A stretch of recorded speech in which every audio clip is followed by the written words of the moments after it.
Lady into Fox by David Garnett. Wonderful or supernatural events are not so uncommon. Rather, they are irregular in their incidence. Thus, there may not be one marvel to speak of in a century, and then, often enough, comes a plentiful crop of them. Monsters of all sorts swarm suddenly upon the earth. Comets blaze in the sky. Eclipses frighten nature.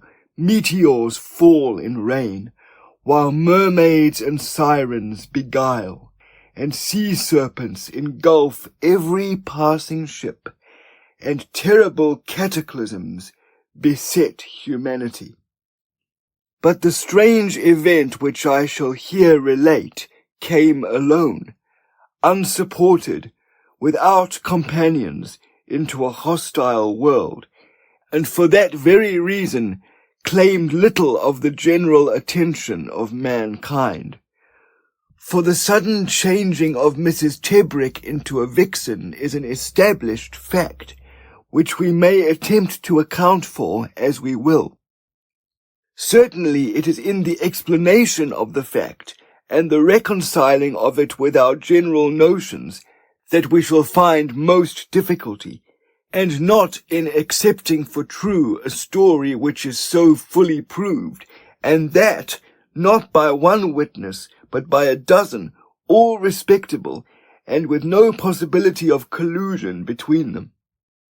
But here I will confine myself to an exact narrative of the event, and all that followed on it.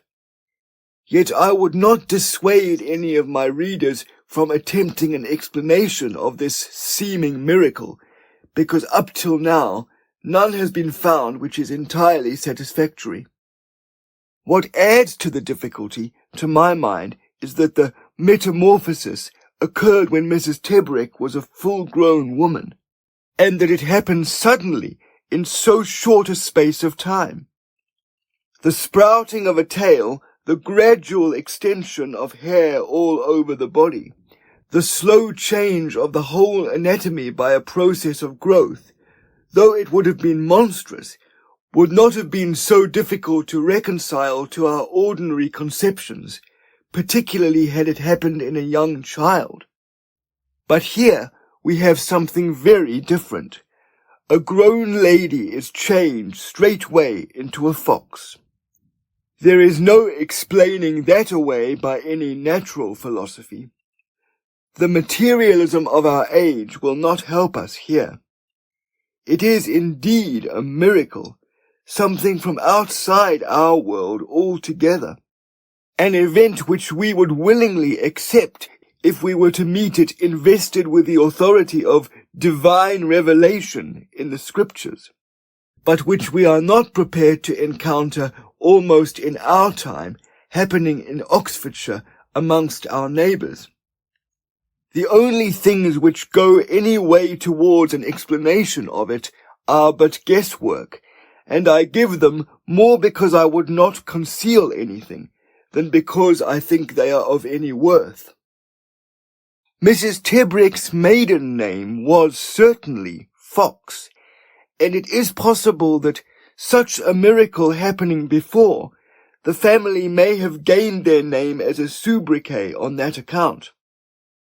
They were an ancient family, and have had their seat at Tangley Hall, time out of mind. It is also true that there was a half-tame fox once upon a time, chained up at Tangley Hall in the inner yard, and I have heard many speculative wiseacres in the public houses turn that to great account, though they could not but admit that there was never one there in Miss Sylvia's time. At first I was inclined to think that Sylvia Fox, having once hunted when she was a child of 10, and having been blooded, might furnish more of an explanation.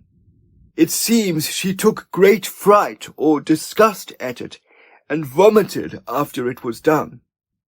But now I do not see that it has much bearing on the miracle itself, even though we know that after that she always spoke of the poor foxes when a hunt was stirring, and never rode to hounds till after her marriage, when her husband persuaded her to it.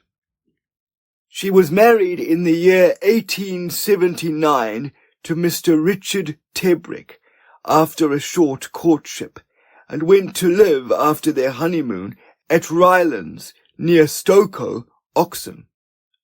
One point, indeed, I have not been able to ascertain, and that is how they first became acquainted. Tangley Hall is over 30 miles from Stokoe, and is extremely remote.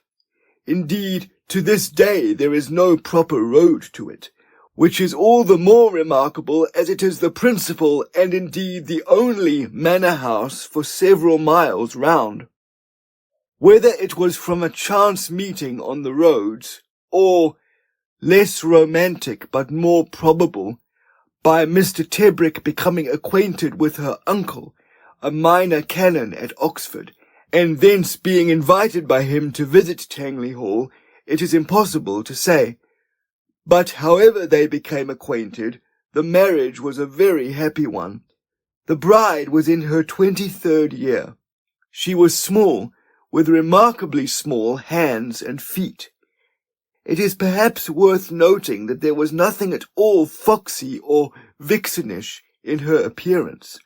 On the contrary, she was a more than ordinarily beautiful and agreeable woman. Her eyes were of a clear hazel, but exceptionally brilliant. Her hair dark with a shade of red in it, her skin brownish, with a few dark freckles and little moles. In manner she was reserved almost to shyness, but perfectly self-possessed and perfectly well-bred. She had been strictly brought up by a woman of excellent principles and considerable attainments, who died a year or so before the marriage, and owing to the circumstance that her mother had been dead many years, and her father bedridden, and not altogether rational for a little while before his death, they had few visitors but her uncle. He often stopped with them a month or two at a stretch, particularly in winter, as he was fond of shooting snipe, which are plentiful in the valley there. That she did not grow up a country hoyden is to be explained by the strictness of her governess and the influence of her uncle. But perhaps living in so wild a place gave her some disposition to wildness, even in spite of her religious upbringing. Her old nurse said, Miss Sylvia was always a little wild at heart, though if this was true, it was never seen by anyone else except her husband. On one of the first days of the year 1880, in the early afternoon, husband and wife went for a walk in the copse on the little hill above Rylands. They were still at this time like lovers in their behaviour, and were always together. While they were walking, they heard the hounds, and later the huntsman's horn in the distance. Mr. Tebrick had persuaded her to hunt on Boxing Day, but with great difficulty, and she had not enjoyed it, though of hacking she was fond enough. Hearing the hunt, Mr. Tebrick quickened his pace, so as to reach the edge of the copse, where they might get a good view of the hounds if they came that way. His wife hung back, and he, holding her hand, began almost to drag her. Before they gained the edge of the copse, she suddenly snatched her hand away from his very violently, and cried out, so that he instantly turned his head. Where his wife had been the moment before was a small fox of a very bright red. It looked at him very beseechingly, advanced towards him a pace or two, and he saw at once that his wife was looking at him from the animal's eyes. You may well think if he were aghast, and so maybe was his lady at finding herself in that shape. So they did nothing for nearly half an hour but stare at each other, he bewildered, she asking him with her eyes as if indeed she spoke to him, "What am I now become? Have pity on me, husband. Have pity on me, for I am your wife." So that with his gazing on her and knowing her well, even in such a shape, yet asking himself at every moment, "Can it be she? Am I not dreaming?" and her beseeching and lastly fawning on him, and seeming to tell him that it was she indeed, they came at last together, and he took her in his arms. She lay very close to him, nestling under his coat, and fell to licking his face, but never taking her eyes from his. The husband all this while kept turning the thing in his head and gazing on her, but he could make no sense of what had happened, but only comforted himself with the hope that this was but a momentary change, and that presently she would turn back again into the wife that was one flesh with him. One fancy that came to him, because he was so much more like a lover than a husband, was that it was his fault, and this because if anything dreadful happened, he could never blame her but himself for it. So they passed a good while, till at last the tears welled up in the poor fox's eyes, and she began weeping, but quite in silence, and she trembled too, as if she were in a fever.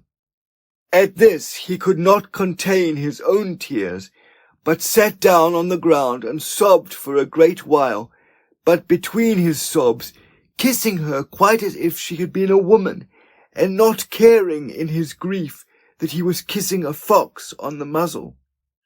They sat thus till it was getting near dusk, when he recollected himself, and the next thing was that he must somehow hide her, and then bring her home.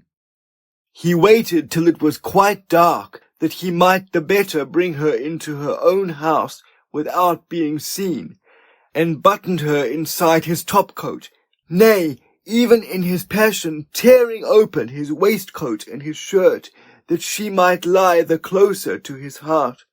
For when we are overcome with the greatest sorrow, we act not like men or women, but like children, whose comfort in all their troubles is to press themselves against their mother's breast, or, if she be not there, to hold each other tight in one another's arms. When it was dark, he brought her in with infinite precautions, yet not without the dogs scenting her, after which nothing could moderate their clamour. Having got her into the house, the next thing he thought of was to hide her from the servants. He carried her to the bedroom in his arms, and then went downstairs again. Mr. Tebrick had 3 servants living in the house, the cook, the parlour-maid, and an old woman who had been his wife's nurse. Besides these women there was a groom, or a gardener, whichever you choose to call him, who was a single man and so lived out, lodging with a labouring family about half a mile away. Mr. Tebrick, going downstairs, pitched upon the parlour-maid. "Janet," says he, "Mrs. Tebrick and I have had some bad news, and Mrs. Tebrick was called away instantly to London, and left this afternoon, and I am staying tonight to put our affairs in order. We are shutting up the house, and I must give you and Mrs. Brant a month's wages, and ask you to leave tomorrow morning at 7 o'clock. We shall probably go away to the continent, and I do not know when we shall come back. Please tell the others, and now get me my tea and bring it into my study on a tray." Janet said nothing, for she was a shy girl, particularly before gentlemen. But when she entered the kitchen, Mr. Tebrick heard a sudden burst of conversation, with many exclamations from the cook. When she came back with his tea, Mr. Tebrick said, "I shall not require you upstairs. Pack your own things, and tell James to have the wagonette ready for you by 7 o'clock tomorrow morning to take you to the station. I am busy now, but I will see you again before you go." When she had gone, Mr. Tebrick took the tray upstairs. For the first moment he thought the room was empty and his vixen got away, for he could see no sign of her anywhere. But after a moment he saw something stirring in the corner of the room, and then, behold! She came forth dragging her dressing gown, into which she had somehow struggled. This must surely have been a comical sight, but poor Mr. Tebrick was altogether too distressed then, or at any time afterwards, to divert himself at such ludicrous scenes. He only called to her softly, "Sylvia, Sylvia, what do you do there?" And then in a moment saw for himself what she would be at, and began once more to blame himself heartily, because he had not guessed that his wife would not like to go naked, notwithstanding the shape she was in. Nothing would satisfy him then till he had clothed her suitably, bringing her dresses from the wardrobe for her to choose. But as might have been expected, they were too big for her now. But at last he picked out a little dressing jacket that she was fond of wearing sometimes in the mornings. It was made of a flowered silk, trimmed with lace, and the sleeves short enough to sit very well on her now. While he tied the ribbons, his poor lady thanked him with gentle looks, and not without some modesty and confusion. He propped her up in an armchair with some cushions, and they took tea together, she very delicately drinking from a saucer, and taking bread and butter from his hands. All this showed him, or so he thought, that his wife was still herself. There was so little wildness in her demeanour, and so much delicacy and decency, especially in her not wishing to run naked, that he was very much comforted, and began to fancy they could be happy enough if they could escape the world and live always alone. From this too sanguine dream, he was aroused by hearing the gardener speaking to the dogs, trying to quiet them. For ever since he had come in with his vixen, they had been whining, barking, and growling, and all, as he knew, because there was a fox within doors and they would kill it. He started up now, calling to the gardener that he would come down to the dogs himself to quiet them, and bade the man go indoors again and leave it to him. All this he said in a dry, compelling kind of voice, which made the fellow do as he was bid, though it was against his will, for he was curious. Mr. Tebrick went downstairs, and taking his gun from the rack, loaded it and went out into the yard. Now there were two dogs, one a handsome Irish setter that was his wife's dog. She had brought it with her from Tangley Hall on her marriage. The other was an old fox terrier called Nelly, that he had had 10 years or more. When he came out into the yard, both dogs saluted him by barking and whining twice as much as they did before, the setter jumping up and down at the end of his chain in a frenzy, and Nelly shivering, wagging her tail, and looking first at her master and then at the house door, where she could smell the fox right enough. There was a bright moon, so that Mr. Tebrick could see the dogs as clearly as could be. First he shot his wife's setter dead, and then looked about him for Nelly to give her the other barrel, but he could see her nowhere. The bitch was clean gone, till, looking to see how she had broken her chain, he found her lying hid in the back of her kennel. But that trick did not save her, for Mr. Tebrick, after trying to pull her out by her chain and finding it useless, she would not come, thrust the muzzle of his gun into the kennel, pressed it into her body, and so shot her. Afterwards, striking a match, he looked in at her to make certain she was dead. Then, leaving the dogs as they were, chained up, Mr. Tebrick went indoors again and found the gardener, who had not yet gone home, gave him a month's wages in lieu of notice, and told him he had a job for him yet, to bury the 2 dogs, and that he should do it that same night. But by all this going on with so much strangeness and authority on his part, as it seemed to them, the servants were much troubled. Hearing the shots while he was out in the yard, his wife's old nurse or nanny ran up to the bedroom, though she had no business there, and so opening the door she saw the poor fox dressed in my lady's little jacket, lying back in the cushions, and in such a reverie of woe that she heard nothing. Old Nanny, though she was not expecting to find her mistress there, having been told that she was gone that afternoon to London, knew her instantly, and cried out, "Oh, my poor precious! Oh, poor Miss Sylvia! What dreadful change is this?" Then, seeing her mistress start and look at her, she cried out, "But never fear, my darling, it will all come right. Your old Nanny knows you. It will all come right in the end." But though she said this, she did not care to look again, and kept her eyes turned away, so as not to meet the foxy slit ones of her mistress, for that was too much for her.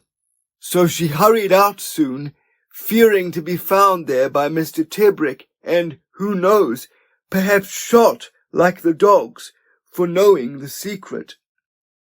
Mr. Tebrick had all this time gone about paying off his servants and shooting his dogs, as if he were in a dream.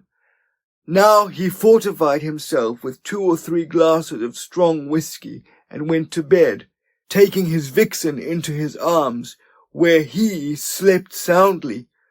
Whether she did or not is more than I or anybody else can say.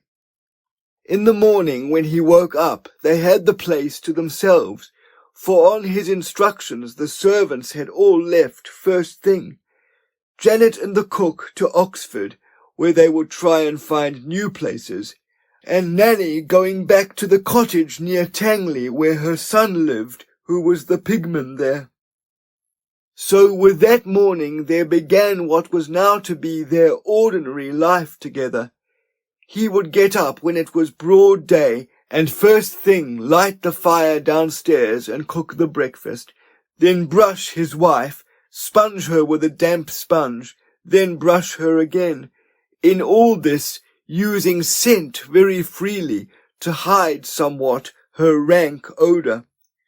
When she was dressed, he carried her downstairs, and they had their breakfast together, she sitting up to table with him, drinking her saucer of tea and taking her food from his fingers, or, at any rate, being fed by him. She was still fond of the same food that she had been used to before her transformation, a lightly boiled egg or a slice of ham, a piece of buttered toast or 2, with a little quince and apple jam. While I am on the subject of her food, I should say that, reading in the encyclopedia, he found that foxes on the continent are inordinately fond of grapes, and that during the autumn season they abandon their ordinary diet for them, and then grow exceedingly fat and lose their offensive odour. This appetite for grapes is so well confirmed by Aesop and by passages in the Scriptures, that it is strange Mr. Tebrick should not have known it. After reading this account, he wrote to London for a basket of grapes to be posted to him twice a week, and was rejoiced to find that the account in the encyclopedia was true in the most important of these particulars. His vixen relished them exceedingly, and seemed never to tire of them, so that he increased his order first from £1 to £3, and afterwards to 5. Her odour abated so much by this means that he came not to notice it at all, except sometimes in the mornings before her toilette. What helped most to make living with her bearable for him was that she understood him perfectly. Yes, every word he said, and though she was dumb, she expressed herself very fluently by looks and signs, though never by the voice. Thus he frequently conversed with her, telling her all his thoughts and hiding nothing from her, and this the more readily because he was very quick to catch her meaning and her answers. "Puss, puss," he would say to her, for calling her that had been a habit with him always. "Sweet puss, some men would pity me living alone here with you after what has happened, but I would not change places while you were living with any man for the whole world. Though you are a fox, I would rather live with you than any woman. I swear I would, and that too if you were changed to anything." But then, catching her grave look, he would say, "Do you think I jest on these things, my dear? I do not. I swear to you, my darling, that all my life I will be true to you, will be faithful, will respect and reverence you who are my wife. And I will do that not because of any hope that God in his mercy will see fit to restore your shape, but solely because I love you. However you may be changed, my love is not." Then anyone seeing them would have sworn that they were lovers, so passionately did each look on the other.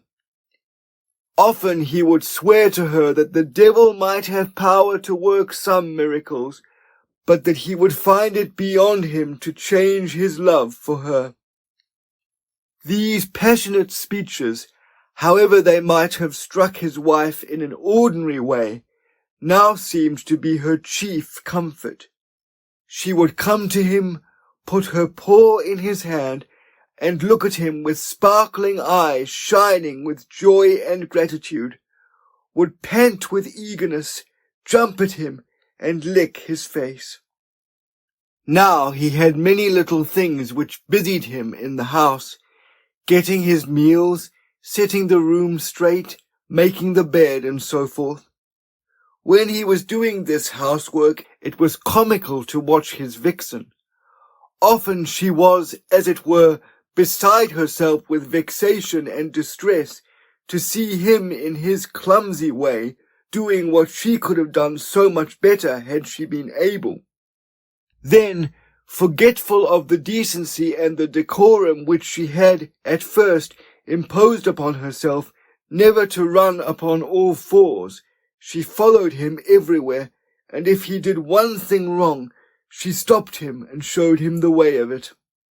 When he had forgot the hour for his meal, she would come and tug his sleeve and tell him, as if she spoke, "Husband, are we to have no luncheon today?" This womanliness in her never failed to delight him, for it showed she was still his wife, buried, as it were, in the carcass of a beast, but with a woman's soul. This encouraged him so much that he debated with himself whether he should not read aloud to her, as he often had done formerly. At last, since he could find no reason against it, he went to the shelf and fetched down a volume of The History of Clarissa Harlowe, which he had begun to read aloud to her a few weeks before. He opened the volume where he had left off, with Lovelace's letter after he had spent the night waiting fruitlessly in the copse. "Good God, what is now to become of me? My feet benumbed by midnight wanderings through the heaviest dews that ever fell, my wig and my linen dripping with the hoarfrost dissolving on them, day but just breaking," etc. While he read, he was conscious of holding her attention. Then after a few pages, the story claimed all his, so that he read on for about half an hour without looking at her. When he did so, he saw that she was not listening to him, but was watching something with strange eagerness. Such a fixed, intent look was on her face that he was alarmed and sought the cause of it. Presently he found that her gaze was fixed on the movements of her pet dove, which was in its cage hanging in the window. He spoke to her, but she seemed displeased, so he laid Clarissa Harlowe aside. Nor did he ever repeat the experiment of reading to her. Yet that same evening, as he happened to be looking through his writing-table drawer with Puss beside him looking over his elbow, she spied a pack of cards, and then he was forced to pick them out to please her, then draw them from their case. At last, trying first one thing, then another, he found that what she was after was to play piquet with him. They had some difficulty at first in contriving for her to hold her cards and then to play them, but this was at last overcome by his stacking them for her on a sloping board, after which she could flip them out very neatly with her claws as she wanted to play them. When they had overcome this trouble, they played 3 games, and most heartily she seemed to enjoy them. Moreover, she won all 3 of them. After this, they often played a quiet game of piquet together, and cribbage too. I should say that in marking the points at cribbage on the board, he always moved her pegs for her as well as his own, for she could not handle them or set them in the holes. The weather, which had been damp and misty, with frequent downpours of rain, improved very much in the following week, and, as often happens in January, there were several days with the sun shining, no wind, and light frosts at night, these frosts becoming more intense as the days went on, till by and by they began to think of snow. With this spell of fine weather, it was but natural that Mr. Tebrick should think of taking his vixen out of doors. This was something he had not yet done, both because of the damp, rainy weather up till then, and because the mere notion of taking her out filled him with alarm. Indeed, he had so many apprehensions beforehand that at one time he resolved totally against it. For his mind was filled not only with the fear that she might escape from him and run away, which he knew was groundless, but with more rational visions, such as wandering curs, traps, gins, spring guns, besides a dread of being seen with her by the neighbourhood. At last, however, he resolved on it, and all the more as his vixen kept asking him in the gentlest way, might she not go out into the garden? Yet she always listened very submissively when he told her that he was afraid if they were seen together it would excite the curiosity of their neighbours. Besides this, he often told her of his fears for her on account of dogs. But one day she answered this by leading him into the hall and pointing boldly to his gun. After this he resolved to take her, though with full precautions. That is, he left the house door open so that in case of need she could beat a swift retreat. Then he took his gun under his arm, and lastly he had her well wrapped up in a little fur jacket, lest she should take cold. He would have carried her too, but that she delicately disengaged herself from his arms, and looked at him very expressively to say that she would go by herself. For already her first horror of being seen to go upon all fours was worn off, reasoning no doubt upon it that either she must resign herself to go that way, or else stay bedridden all the rest of her life. Her joy at going into the garden was inexpressible. First she ran this way, then that, though keeping always close to him, looking very sharply, with ears cocked forward, first at one thing, then another, and then up to catch his eye. For some time indeed she was almost dancing with delight, running round him, then forward a yard or two, then back to him, and gambolling beside him as they went round the garden. But in spite of her joy, she was full of fear. At every noise, a cow lowing, a cock crowing, or a ploughman in the distance hallooing to scare the rooks, she started, her ears pricked to catch the sound, her muzzle wrinkled up and her nose twitched, and she would then press herself against his legs. They walked round the garden and down to the pond, where there were ornamental waterfowl, teal, widgeon, and mandarin ducks, and seeing these again gave her great pleasure.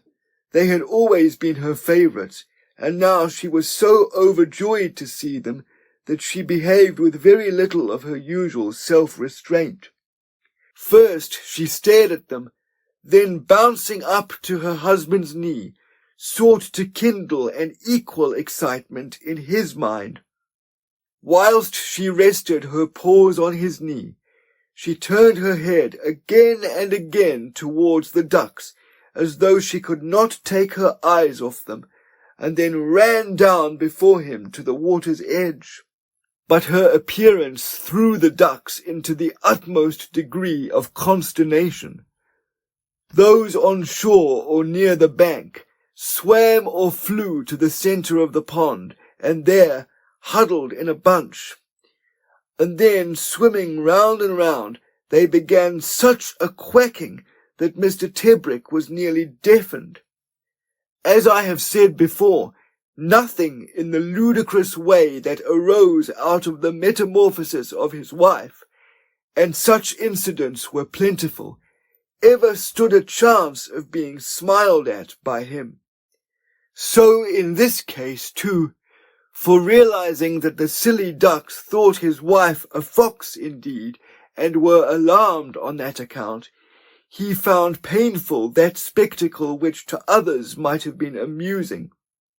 Not so his vixen, who appeared, if anything, more pleased than ever when she saw in what a commotion she had set them, and began cutting 1,000 pretty capers. Though at first he called to her to come back and walk another way, Mr. Tebrick was overborne by her pleasure and sat down, while she frisked around him, happier far than he had seen her ever since the change.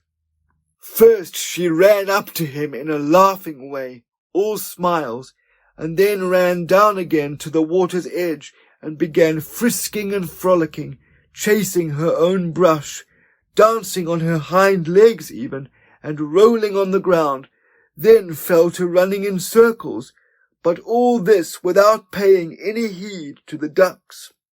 But they, with their necks craned out, all pointing one way, swam to and fro in the middle of the pond, never stopping there, quack, quack, quack, and keeping time too, for they all quacked in chorus. Presently she came further away from the pond, and he, thinking they had had enough of this sort of entertainment, laid hold of her and said to her, "Come, Sylvia, my dear, it is growing cold, and it is time we went indoors. I am sure taking the air has done you a world of good, but we must not linger any more." She appeared then to agree with him, though she threw half a glance over her shoulder at the ducks, and they both walked soberly enough towards the house. When they had gone about half-way, she suddenly slipped round and was off. He turned quickly and saw the ducks had been following them. So she drove them before her back into the pond, the ducks running in terror from her with their wings spread, and she not pressing them, for he saw that had she been so minded, she could have caught 2 or 3 of the nearest. Then, with her brush waving above her, she came gambolling back to him so playfully that he stroked her indulgently, though he was first vexed and then rather puzzled that his wife should amuse herself with such pranks. But when they got within doors, he picked her up in his arms, kissed her, and spoke to her. "Sylvia, what a light-hearted, childish creature you are! Your courage under misfortune shall be a lesson to me, but I cannot bear to see it." Here the tears stood suddenly in his eyes, and he lay down upon the ottoman and wept, paying no heed to her, until presently he was aroused by her licking his cheek and his ear.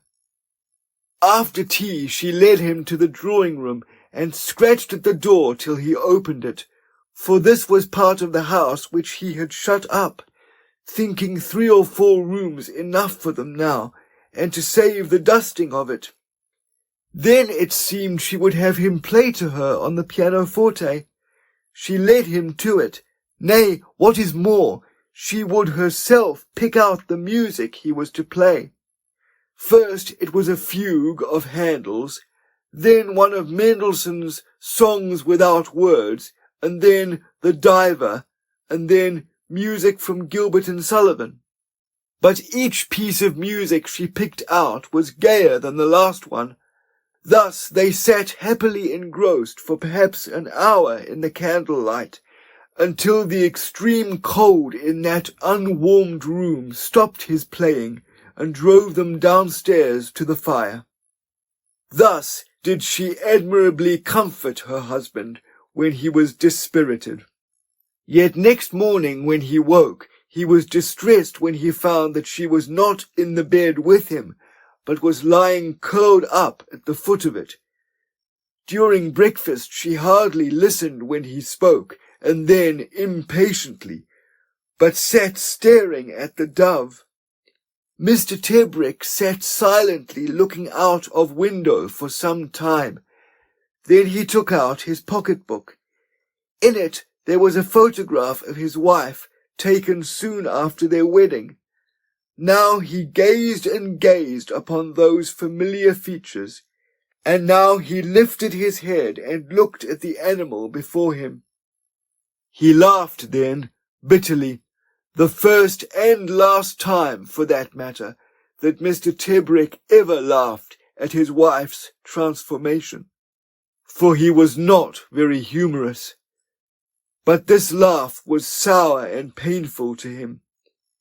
Then he tore up the photograph into little pieces and scattered them out of the window, saying to himself, "Memories will not help me here." And turning to the vixen, he saw that she was still staring at the caged bird, and as he looked, he saw her lick her chops. He took the bird into the next room.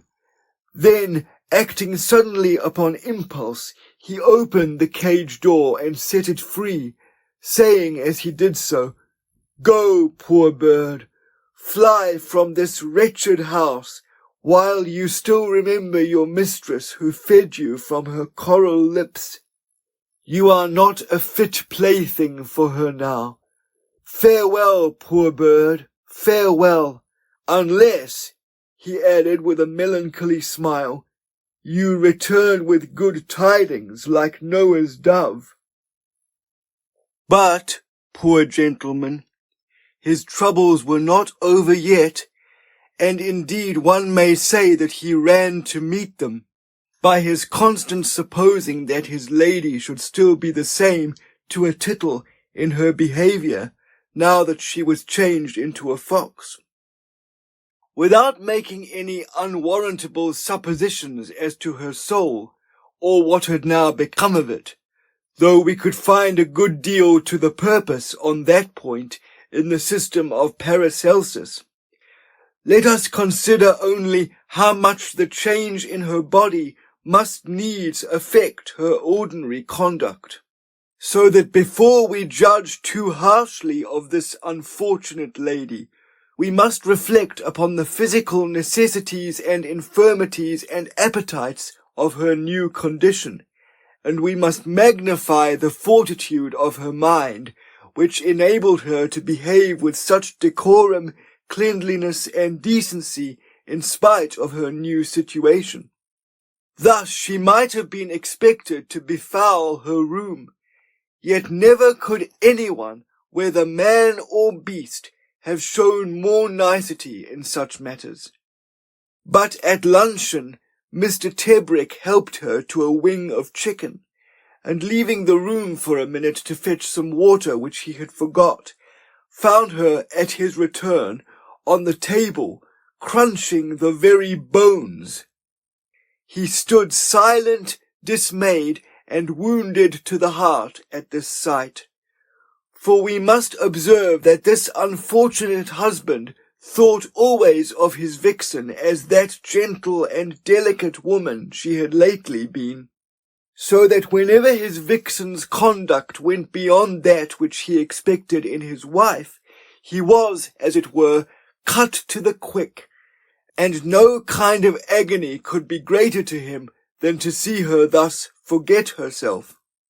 On this account it may indeed be regretted that Mrs. Tebrick had been so exactly well bred, and in particular that her table manners had always been scrupulous. Had she been in the habit, like a continental princess I have dined with, of taking her leg of chicken by the drumstick and gnawing the flesh, it had been far better for him now. But as her manners had been perfect, so the lapse of them was proportionately painful to him. Thus, in this instance, he stood, as it were, in silent agony, till she had finished her hideous crunching of the chicken bones, and had devoured every scrap. Then he spoke to her gently, taking her on his knee, stroking her fur, and fed her with a few grapes, saying to her, "Sylvia, Sylvia, is it so hard for you? Try and remember the past, my darling, and by living with me we will quite forget that you are no longer a woman. Surely this affliction will pass soon, as suddenly as it came, and it will all seem to us like an evil dream." Yet though she appeared perfectly sensible of his words, and gave him sorrowful and penitent looks like her old self, that same afternoon, on taking her out, he had all the difficulty in the world to keep her from going near the ducks.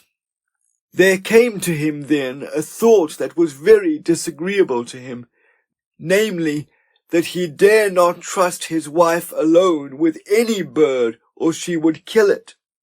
And this was the more shocking to him to think of, since it meant that he durst not trust her as much as a dog even. For we may trust dogs who are familiars with all the household pets, nay, more. We can put them upon trust with anything, and know they will not touch it, not even if they be starving. But things were come to such a pass with his vixen, that he dared not in his heart trust her at all. Yet she was still in many ways so much more woman than fox, that he could talk to her on any subject, and she would understand him, better far than the Oriental women who are kept in subjection can ever understand their masters, unless they converse on the most trifling household topics. Thus she understood excellently well the importance and duties of religion. She would listen with approval in the evening when he said the Lord's Prayer, and was rigid in her observance of the Sabbath. Indeed, the next day being Sunday, he, thinking no harm, proposed their usual game of piquet. But no, she would not play. Mr. Tebrick, not understanding at first what she meant, though he was usually very quick with her, he proposed it to her again, which she again refused, and this time, to show her meaning, made the sign of the cross with her paw. This exceedingly rejoiced and comforted him in his distress. He begged her pardon, and fervently thanked God for having so good a wife, who, in spite of all, knew more of her duty to God than he did. But here I must warn the reader from inferring that she was a papist because she then made the sign of the cross. She made that sign, to my thinking, only on compulsion, because she could not express herself except in that way. For she had been brought up as a true Protestant, and that she still was one is confirmed by her objection to cards, which would have been less than nothing to her had she been a papist. Yet that evening, taking her into the drawing-room so that he might play her some sacred music, he found her, after some time, cowering away from him in the farthest corner of the room, her ears flattened back, and an expression of the greatest anguish in her eyes. When he spoke to her, she licked his hand, but remained shivering for a long time at his feet, and showed the clearest symptoms of terror if he so much as moved towards the piano. On seeing this, and recollecting how ill the ears of a dog can bear with our music, and how this dislike might be expected to be even greater in a fox, all of whose senses are more acute from being a wild creature, recollecting this, he closed the piano, and taking her in his arms, locked up the room, and never went into it again. He could not help marvelling, though, since it was but 2 days after she had herself led him there, and even picked out for him to play and sing those pieces which were her favourites. That night she would not sleep with him, neither in the bed nor on it, so that he was forced to let her curl herself up on the floor.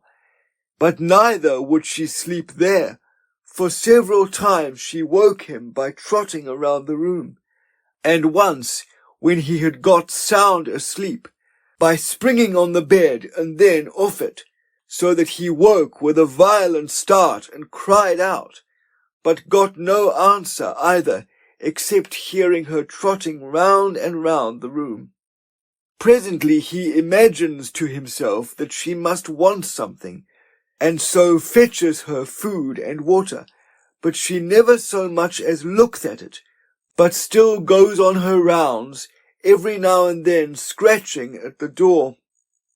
Though he spoke to her, calling her by her name, she would pay no heed to him, or else only for the moment. At last he gave her up, and said to her plainly, "The fit is on you now, Sylvia, to be a fox, but I shall keep you close, and in the morning you will recollect yourself, and thank me for having kept you now." So he lay down again, but not to sleep, only to listen to his wife running about the room and trying to get out of it. Thus he spent what was perhaps the most miserable night of his existence. In the morning she was still restless, and was reluctant to let him wash and brush her, and appeared to dislike being scented, but as it were to bear with it for his sake. Ordinarily she had taken the greatest pleasure imaginable in her toilette, so that on this account, added to his sleepless night, Mr. Tebrick was utterly dejected, and it was then that he resolved to put a project into execution that would show him, so he thought, whether he had a wife or only a wild vixen in his house. But yet he was comforted that she bore at all with him, though so restlessly that he did not spare her, calling her a bad wild fox, and then speaking to her in this manner. "Are you not ashamed, Sylvia, to be such a madcap, such a wicked hoyden? You who were particular in dress. I see it was all vanity. Now you have not your former advantages, you think nothing of decency." His words had some effect with her too, and with himself, so that by the time he had finished dressing her, they were both in the lowest state of spirits imaginable, and neither of them far from tears. Breakfast she took soberly enough, and after that he went about getting his experiment ready, which was this. In the garden he gathered together a nosegay of snowdrops, those being all the flowers he could find, and then, going into the village of Stokoe, bought a Dutch rabbit, that is, a black and white one, from a man there who kept them. When he got back, he took her flowers, and at the same time set down the basket with the rabbit in it, with the lid open. Then he called to her, "Sylvia, I have brought some flowers for you. Look, the first snowdrops." At this she ran up very prettily, and never giving as much as one glance at the rabbit, which had hopped out of its basket, she began to thank him for the flowers. Indeed, she seemed indefatigable in showing her gratitude, smelt them, stood a little way off looking at them, then thanked him again. Mr. Tebrick, and this was all part of his plan, then took a vase and went to find some water for them, but left the flowers beside her. He stopped away 5 minutes, timing it by his watch and listening very intently, but never heard the rabbit squeak. Yet when he went in, what a horrid shambles was spread before his eyes. Blood on the carpet, blood on the armchairs and antimacassars, even a little blood spurtled onto the wall, and what was worse, Mrs. Tebrick tearing and growling over a piece of the skin and the legs, for she had eaten up all the rest of it.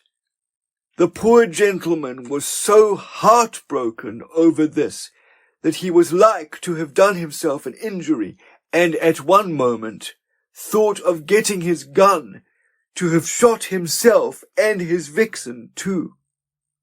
Indeed, the extremity of his grief was such that it served him a very good turn, for he was so entirely unmanned by it that for some time he could do nothing but weep, and fell into a chair with his head in his hands, and so kept weeping and groaning. After he had been some little while employed in this dismal way, his vixen, who had by this time bolted down the rabbit's skin, head, ears, and all, came to him, and putting her paws on his knees, thrust her long muzzle into his face and began licking him. But he, looking at her now with different eyes, and seeing her jaws still sprinkled with fresh blood, and her claws full of the rabbit's fleck, would have none of it. But though he beat her off 4 or 5 times, even to giving her blows and kicks, she still came back to him, crawling on her belly and imploring his forgiveness with wide-open, sorrowful eyes. Before he had made this rash experiment of the rabbit and the flowers, he had promised himself that if she failed in it, he would have no more feeling or compassion for her than if she were in truth a wild vixen out of the woods. This resolution, though the reasons for it had seemed to him so very plain before, he now found more difficult to carry out than to decide on. At length, after cursing her and beating her off for upwards of half an hour, he admitted to himself that he still did care for her, and even loved her dearly in spite of all, whatever pretence he affected towards her. When he had acknowledged this, he looked up at her, and met her eyes fixed upon him, and held out his arms to her, and said, "Oh, Sylvia, Sylvia, would you had never done this! Would I had never tempted you in a fatal hour! Does not this butchery and eating of raw meat and rabbit's fur disgust you? Are you a monster in your soul as well as in your body? Have you forgotten what it is to be a woman?" Meanwhile, with every word of his, she crawled a step nearer on her belly, and at last climbed sorrowfully into his arms. His words then seemed to take effect on her, and her eyes filled with tears, and she wept most penitently in his arms, and her body shook with her sobs as if her heart were breaking. This sorrow of hers gave him the strangest mixture of pain and joy that he had ever known, for, his love for her returning with a rush, he could not bear to witness her pain, and yet must take pleasure in it, as it fed his hopes of her one day returning to be a woman. So the more anguish of shame his vixen underwent, the greater his hopes rose, till his love and pity for her increasing equally, he was almost wishing her to be nothing more than a mere fox, than to suffer so much by being half human. At last he looked about him, somewhat dazed with so much weeping, then set his vixen down on the ottoman, and began to clean up the room with a heavy heart. He fetched a pail of water and washed out all the stains of blood, gathered up the 2 antimacassars, and fetched clean ones from the other rooms. While he went about this work, his vixen sat and watched him very contritely, with her nose between her 2 front paws, and when he had done, he brought in some luncheon for himself, though it was already late, but none for her, she having lately so infamously feasted. But water he gave her, and a bunch of grapes. Afterwards she led him to the small tortoise-shell cabinet, and would have him open it. When he had done so, she motioned to the portable stereoscope that lay inside. Mr. Tebrick instantly fell in love with her wish, and after a few trials adjusted it to her vision. Thus they spent the rest of the afternoon together very happily, looking through the collection of views which he had purchased of Italy, Spain, and Scotland. This diversion gave her great apparent pleasure, and afforded him considerable comfort. But that night he could not prevail upon her to sleep in bed with him, and finally allowed her to sleep on a mat beside the bed, where he could stretch down and touch her. So they passed the night, with his hand upon her head. The next morning he had more of a struggle than ever to wash and dress her. Indeed, at one time, nothing but holding her by the scruff prevented her from getting away from him. But at last he achieved his object, and she was washed, brushed, scented, and dressed, although to be sure this left him better pleased than her, for she regarded her silk jacket with disfavour. Still, at breakfast she was well mannered, though a trifle hasty with her food. Then his difficulties with her began, for she would go out, but as he had his housework to do, he could not allow it. He brought her picture books to divert her, but she would have none of them, but stayed at the door, scratching it with her claws industriously till she had worn away the paint. At first he tried coaxing her and wheedling, giving her cards to play patience, and so on, but finding nothing would distract her from going out, his temper began to rise, and he told her plainly that she must wait his pleasure, and that he had as much natural obstinacy as she had. But to all that he said, she paid no heed whatever, but only scratched the harder. Thus he let her continue until luncheon, when she would not sit up or eat off a plate, but first was for getting onto the table, and when that was prevented, snatched her meat and ate it under the table. To all his rebukes she turned a deaf or sullen ear, and so they each finished their meal, eating little, either of them, for till she would sit at table he would give her no more, and his vexation had taken away his own appetite. In the afternoon he took her out for her airing in the garden. She made no pretence now of enjoying the first snowdrops or the view from the terrace. No, there was only one thing for her now, the ducks, and she was off to them before he could stop her. Luckily they were all swimming when she got there, for, a stream running into the pond on the far side, it was not frozen there. When he had got down to the pond, she ran out onto the ice, which would not bear his weight. And though he called her and begged her to come back, she would not heed him, but stayed frisking about, getting as near the ducks as she dared, but being circumspect in venturing onto the thin ice. Presently she turned on herself and began tearing off her clothes, and at last, by biting, got off her little jacket, and taking it in her mouth, stuffed it into a hole in the ice where he could not get it.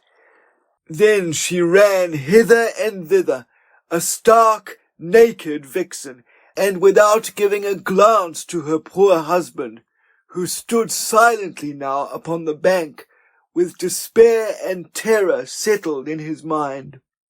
She let him stay there most of the afternoon, till he was chilled through and through, and worn out with watching her. At last he reflected how she had just stripped herself, and how in the morning she struggled against being dressed, and he thought perhaps he was too strict with her, and if he let her have her own way, they could manage to be happy somehow together, even if she did eat off the floor. So he called out to her then, "Sylvia, come now, be good. You shan't wear any more clothes if you don't want to, and you needn't sit at the table neither, I promise. You shall do as you like in that, but you must give up one thing, and that is, you must stay with me and not go out alone, for that is dangerous. If any dog came on you, he would kill you." Directly he had finished speaking, she came up to him joyously, began fawning on him and prancing round him, so that in spite of his vexation with her and being cold, he could not help stroking her. "Oh, Sylvia, are you not wilful and cunning? I see you glory in being so, but I shall not reproach you, but shall stick to my side of the bargain, and you must stick to yours." He built a big fire when he came back to the house, and took a glass or two of spirits also, to warm himself up, for he was chilled to the very bone. Then after they had dined, to cheer himself, he took another glass, and then another, and so on, till he was very merry, he thought. Then he would play with his vixen, she encouraging him with her pretty sportiveness. He got up to catch her then, and finding himself unsteady on his legs, he went down on all fours.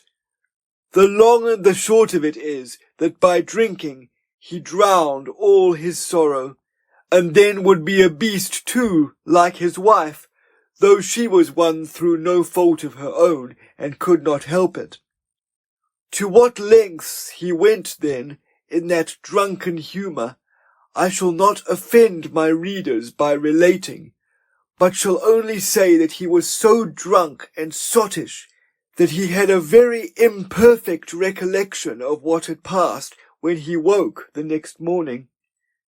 There is no exception to the rule that if a man drink heavily at night, the next morning will show the other side to his nature. Thus with Mr. Tebrick, for as he had been beastly, merry, and a very daredevil the night before, so on his awakening was he ashamed, melancholic, and a true penitent before his Creator. The first thing he did when he came to himself was to call out to God to forgive him for his sin. Then he fell into earnest prayer, and continued so for half an hour upon his knees. Then he got up and dressed, but continued very melancholy for the whole of the morning. Being in this mood, you may imagine it hurt him to see his wife running about naked, but he reflected it would be a bad reformation that began with breaking faith.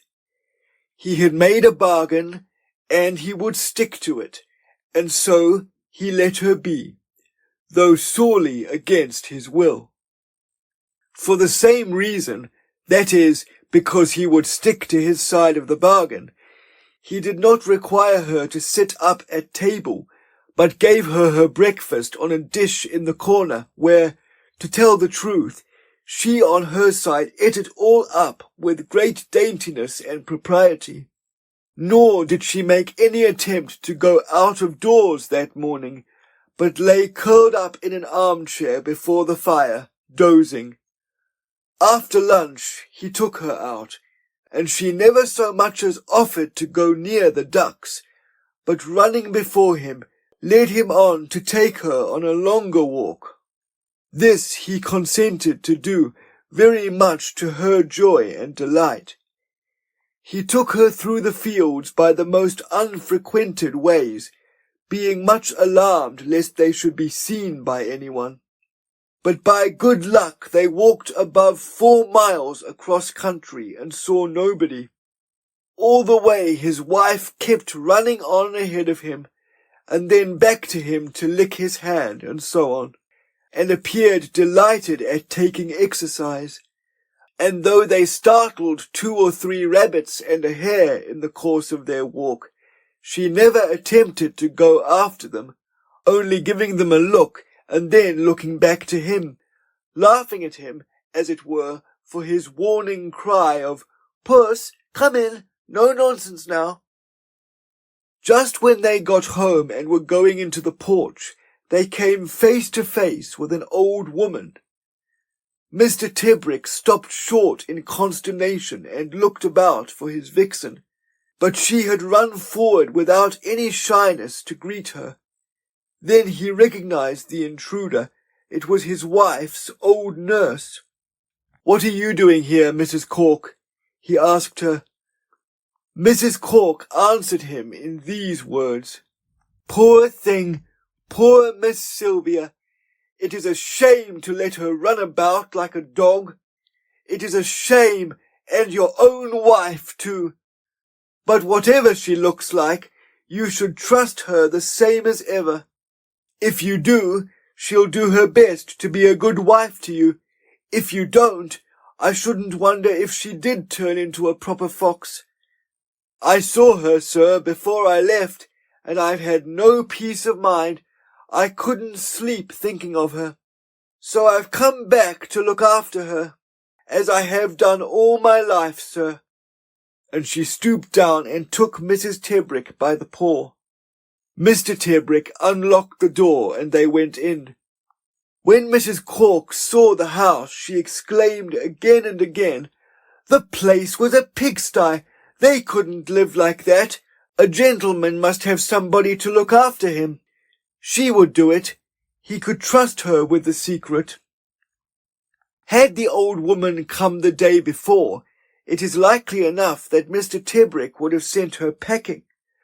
But the voice of conscience being woken in him by his drunkenness of the night before, he was heartily ashamed of his own management of the business. Moreover, the old woman's words that it was a shame to let her run about like a dog moved him exceedingly. Being in this mood, the truth is, he welcomed her. But we may conclude that Mrs. Tebrick was as sorry to see her old nanny as her husband was glad.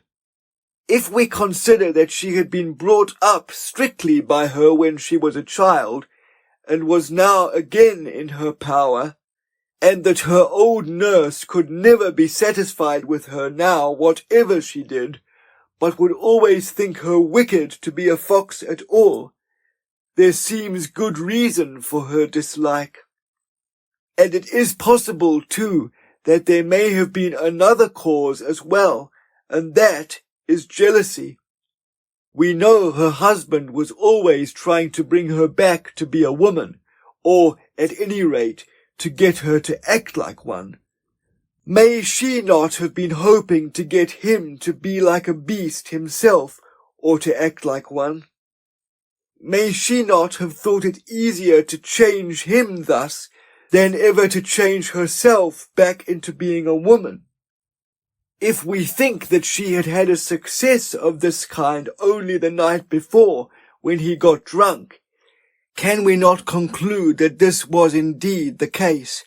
And then we have another good reason why the poor lady should hate to see her old nurse. It is certain that whatever hopes Mr. Tebrick had of Mrs. Cork affecting his wife for the better were disappointed. She grew steadily wilder, and after a few days so intractable with her that Mr. Tebrick again took her under his complete control. The first morning, Mrs. Cork made her a new jacket, cutting down the sleeves of a blue silk one of Mrs. Tebrick's and trimming it with swan's down, and directly she had altered it, put it on her mistress, and fetching a mirror would have her admire the fit of it. All the time she waited on Mrs. Tebrick, the old woman talked to her as though she were a baby, and treated her as such, never thinking perhaps that she was either the one thing or the other, that is, either a lady to whom she owed respect, and who had rational powers exceeding her own, or else a wild creature on whom words were wasted. But though at first she submitted passively, Mrs. Tebrick only waited for her nanny's back to be turned, to tear up her pretty piece of handiwork into shreds, and then ran gaily about waving her brush with only a few ribbons still hanging from her neck. So it was time after time, for the old woman was used to having her own way, until Mrs. Cork would, I think, have tried punishing her if she had not been afraid of Mrs. Tebrick's rows of white teeth, which she often showed her, then laughing afterwards as if to say it was only play. Not content with tearing off the dresses that were fitted on her, one day Sylvia slipped upstairs to her wardrobe and tore down all her old dresses and made havoc with them, not sparing her wedding dress either, but tearing and ripping them all up so that there was hardly a shred or rag left big enough to dress a doll in. On this, Mr. Tebrick, who had let the old woman have most of her management to see what she could make of her, took her back under his own control. He was sorry enough, now that Mrs. Cork had disappointed him in the hopes he had had of her, to have the old woman, as it were, on his hands. True, she could be useful enough in many ways to him, by doing the housework, the cooking, and mending, but still he was anxious since his secret was in her keeping, and the more now that she had tried her hand with his wife and failed. For he saw that vanity had kept her mouth shut if she had won over her mistress to better ways, and her love for her would have grown by getting her own way with her. But now that she had failed, she bore her mistress a grudge for not being won over, or at the best was become indifferent to the business, so that she might very readily blab. For the moment, all Mr. Tebrick could do was to keep her from going into Stokoe to the village, where she would meet all her old cronies, and where there was certain to be any number of inquiries about what was going on at Rylands and so on.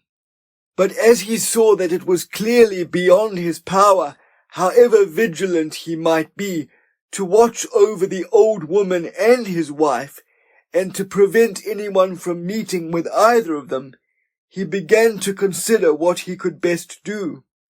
Since he had sent away his servants and the gardener, giving out a story of having received bad news, and his wife going away to London where he would join her, their probably going out to England and so on, he knew well enough that there would be a great deal of talk in the neighbourhood. And as he had now stayed on, contrary to what he had said, there would be further rumour. Indeed, had he known it, there was a story already going round the country that his wife had run away with Major Soames, and that he was gone mad with grief, that he had shot his dogs and his horses, and shut himself up alone in the house, and would speak with no one. This story was made up by his neighbours, not because they were fanciful or wanted to deceive, but, like most tittle-tattle, to fill a gap, as few like to confess ignorance, and if people are asked about such or such a man, they must have something to say, or they suffer in everybody's opinion, are set down as dull or out of the swim. In this way I met, not long ago, with someone who, after talking some little while and not knowing me or who I was, told me that David Garnett was dead, and died of being bitten by a cat after he had tormented it. He had long grown a nuisance to his friends as an exorbitant sponge upon them, and the world was well rid of him. Hearing this story of myself diverted me at the time, but I fully believe it has served me in good stead since, for it set me on my guard as perhaps nothing else would have done, against accepting for true all floating rumour and village gossip, so that now I am by second nature a true sceptic, and scarcely believe anything unless the evidence for it is conclusive. Indeed, I could never have got to the bottom of this history if I had believed 1/10 part of what I was told. There was so much of it that was either manifestly false and absurd, or else contradictory to the ascertained facts. It is therefore only the bare bones of the story which you will find written here, for I have rejected all the flowery embroideries which would be entertaining reading enough, I dare say, for some, but if there be any doubt of the truth of a thing, it is a poor sort of entertainment to read about, in my opinion. To get back to our story. Mr. Tebrick, having considered how much the appetite of his neighbours would be whetted to find out the mystery by his remaining in that part of the country, determined that the best thing he could do was to remove. After some time turning the thing over in his mind, he decided that no place would be so good for his purpose as old Nanny's cottage. It was 30 miles away from Stokoe, which in the country means as far as Timbuktu does to us in London. Then it was near Tangley, and his lady, having known it from her childhood, would feel at home there, and also it was utterly remote, there being no village near it or manor house other than Tangley Hall, which was now untenanted for the greater part of the year. Nor did it mean imparting his secret to others, for there was only Mrs. Cork's son, a widower, who being out at work all day would be easily outwitted, the more so as he was stone-deaf and of a slow and saturnine disposition. To be sure, there was little Polly, Mrs. Cork's granddaughter, but either Mr. Tebrick forgot her altogether, or else reckon her as a mere baby and not to be thought of as a danger. He talked the thing over with Mrs. Cork, and they decided upon it out of hand. The truth is, the old woman was beginning to regret that her love and her curiosity had ever brought her back to Rylands, since so far she had got much work and little credit by it. When it was settled, Mr. Tebrick disposed of the remaining business he had at Rylands in the afternoon, and that was chiefly putting out his wife's riding horse into the keeping of a farmer near by, for he thought he would drive over with his own horse and the other spare horse tandem in the dog-cart. The next morning they locked up the house and they departed, having first secured Mrs. Tebrick in a large wicker basket where she would be tolerably comfortable. This was for safety, for in the agitation of driving she might jump out, and on the other hand, if a dog scented her and she were loose, she might be in danger of her life.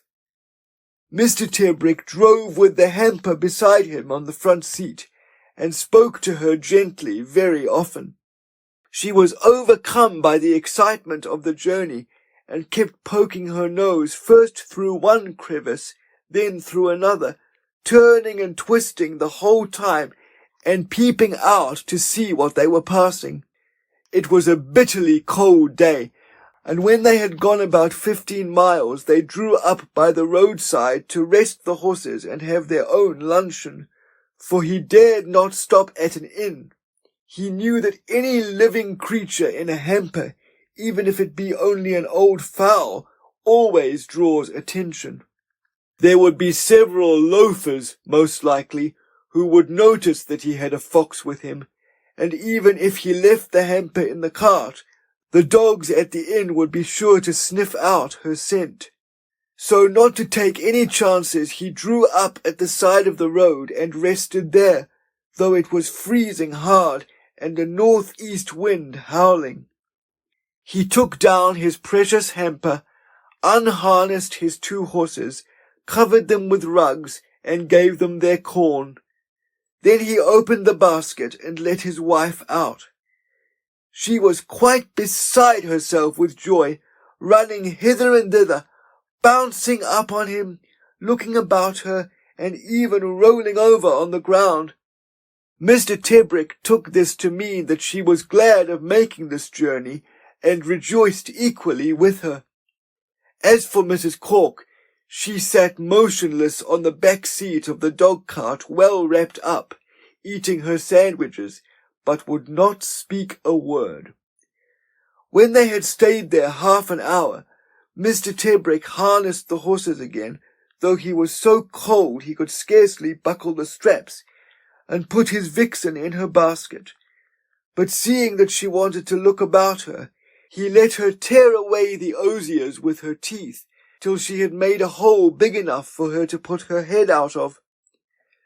They drove on again, and then the snow began to come down, and that in earnest, so that he began to be afraid they would never cover the ground. But just after nightfall they got in, and he was content to leave unharnessing the horses and baiting them to Simon, Mrs. Cork's son. His vixen was tired by then, as well as he, and they slept together, he in the bed and she under it, very contentedly. The next morning he looked about him at the place, and found the thing there that he most wanted, and that was a little walled-in garden, where his wife could run in freedom and yet be in safety. After they had had breakfast, she was wild to go out into the snow.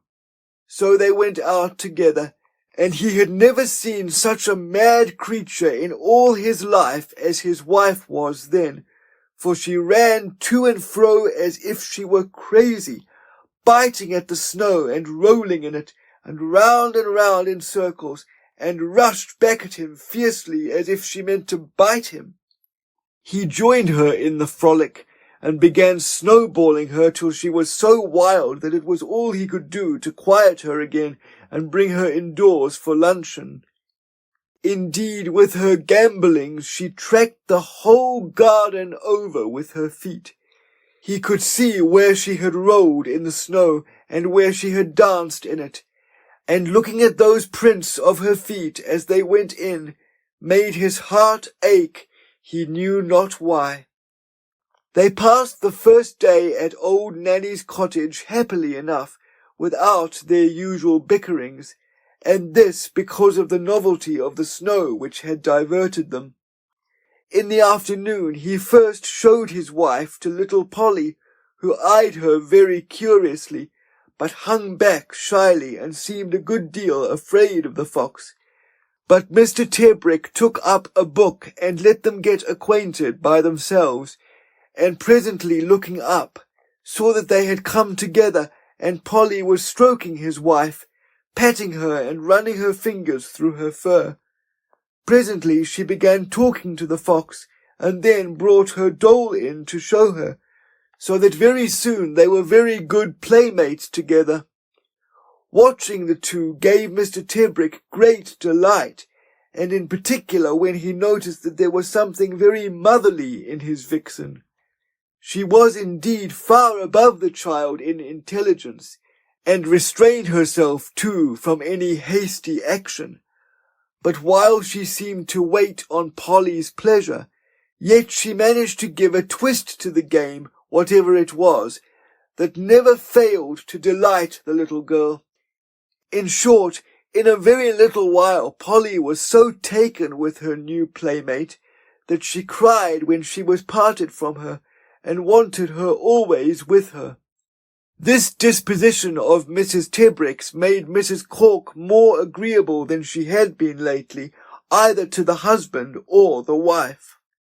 3 days after they had come to the cottage, the weather changed, and they woke up one morning to find the snow gone, and the wind in the south, and the sun shining, so that it was like the first beginning of spring. Mr. Tebrick let his vixen out into the garden after breakfast, stayed with her a while, and then went indoors to write some letters. When he got out again, he could see no sign of her anywhere, so that he ran about bewildered, calling to her. At last he spied a mound of fresh earth by the wall in one corner of the garden, and running thither, found that there was a hole freshly dug, seeming to go under the wall. On this he ran out of the garden quickly till he came to the other side of the wall, but there was no hole there, so he concluded that she was not yet got through. So it proved to be, for reaching down into the hole he felt her brush with his hand, and could hear her distinctly working away with her claws. He called to her then, saying, "Sylvia, Sylvia, why do you do this? Are you trying to escape from me? I am your husband, and if I keep you confined, it is to protect you, not to let you run into danger. Show me how I can make you happy, and I will do it, but do not try to escape from me. I love you, Sylvia. Is it because of that you want to fly from me to go into the world where you will be in danger of your life always? There are dogs everywhere, and they all would kill you if it were not for me. Come out, Sylvia, come out." But Sylvia would not listen to him, so he waited there silent. Then he spoke to her in a different way, asking her had she forgot the bargain she had made with him, that she would not go out alone. But now, when she had all the liberty of a garden to herself, would she wantonly break her word? And he asked her, were they not married, and had she not always found him a good husband to her? But she heeded this neither, until presently his temper getting somewhat out of hand, he cursed her obstinacy, and told her if she would be a damned fox, she was welcome to it. For his part he could get his own way. She had not escaped yet, he would dig her out, for he still had time, and if she struggled, put her in a bag." These words brought her forth instantly, and she looked at him with as much astonishment as if she knew not what could have made him angry. Yes, she even fawned on him, but in a good-natured kind of way, as if she were a very good wife, putting up wonderfully with her husband's temper.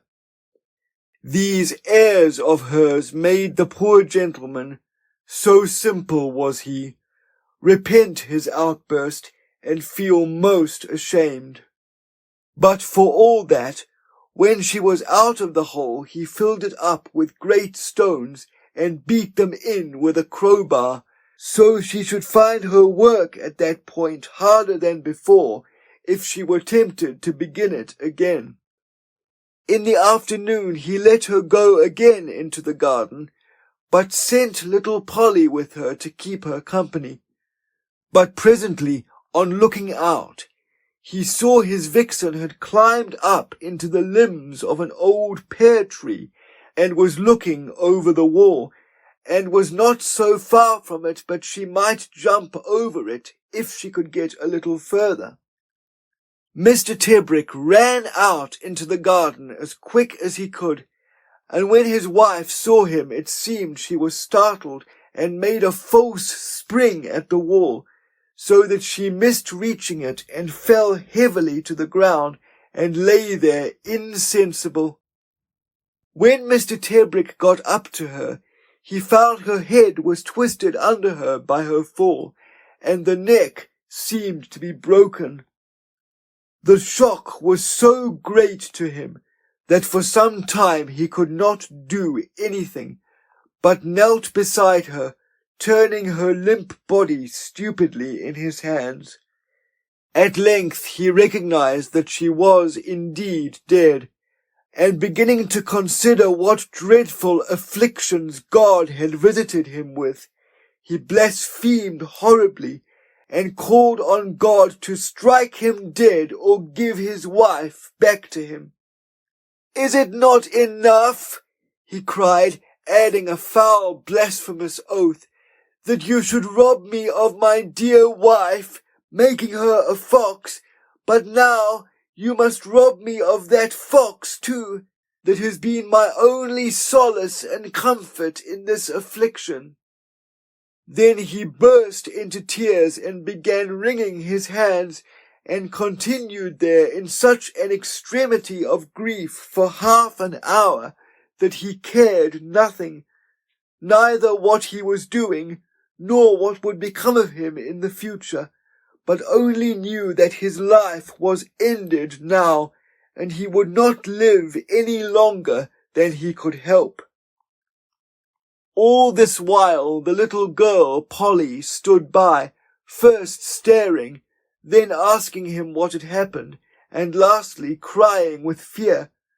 But he never heeded her, nor looked at her, but he only tore his hair, sometimes shouted at God, or shook his fist at heaven. So in a fright Polly opened the door and ran out of the garden. At length, worn out, and, as it were, all numb with his loss, Mr. Tebrick got up and went within doors, leaving his dear fox lying near where she had fallen. He stayed indoors only 2 minutes, and then came out again with a razor in his hand, intending to cut his own throat, for he was out of his senses in this first paroxysm of grief. But his vixen was gone, at which he looked about for a moment, bewildered and then enraged, thinking that somebody must have taken the body. The door of the garden being open, he ran straight through it. Now, this door, which had been left ajar by Polly when she ran off, opened into a little courtyard where the fowls were shut in at night. The wood-house and the privy also stood there. On the far side of it from the garden gate were 2 large wooden doors, big enough when open to let a cart enter, and high enough to keep a man from looking over into the yard. When Mr. Tebrick got into the yard, he found his vixen leaping up at these doors, and wild with terror, but as lively as ever he saw her in his life. He ran up to her, but she shrank away from him, and would have dodged him too, but he caught hold of her. She bared her teeth at him, but he paid no heed to that, only picked her straight up into his arms, and took her so indoors. Yet all the while he could scarce believe his eyes to see her living, and felt her all over very carefully, to find if she had not some bones broken. But no, he could find none. Indeed, it was some hours before this poor silly gentleman began to suspect the truth, which was that his vixen had practised a deception upon him, and all the time he was bemoaning his loss in such heart-rending terms. She was only shamming death to run away directly she was able.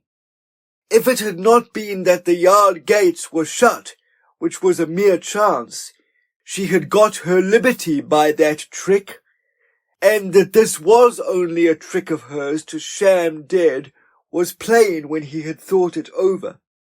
Indeed, it is an old and time-honoured trick of the fox.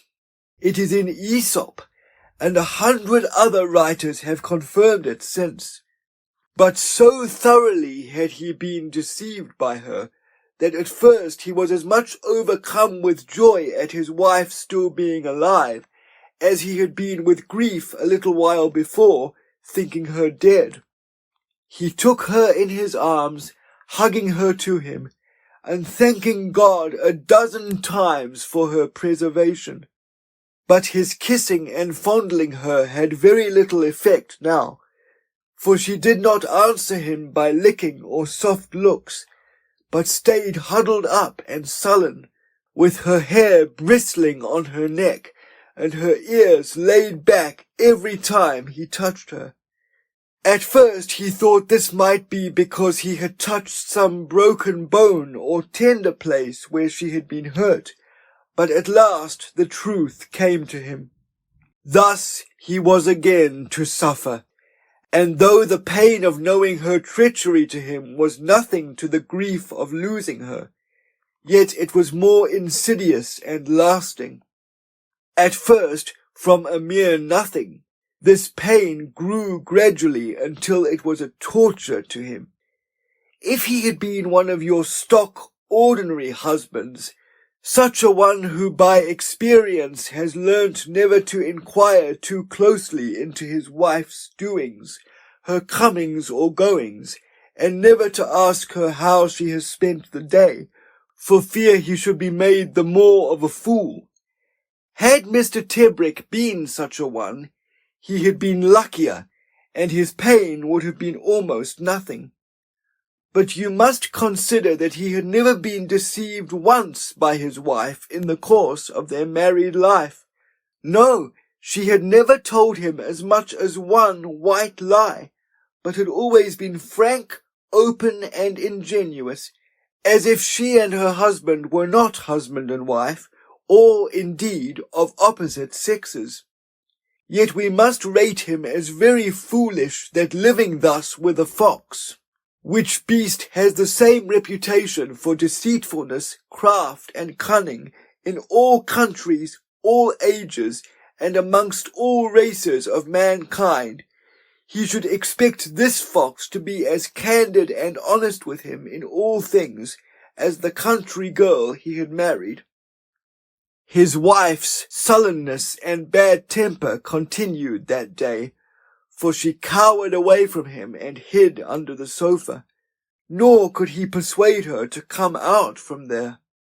Even when it was her dinner time she stayed, refusing resolutely to be tempted out with food, and lying so quiet that he heard nothing from her for hours.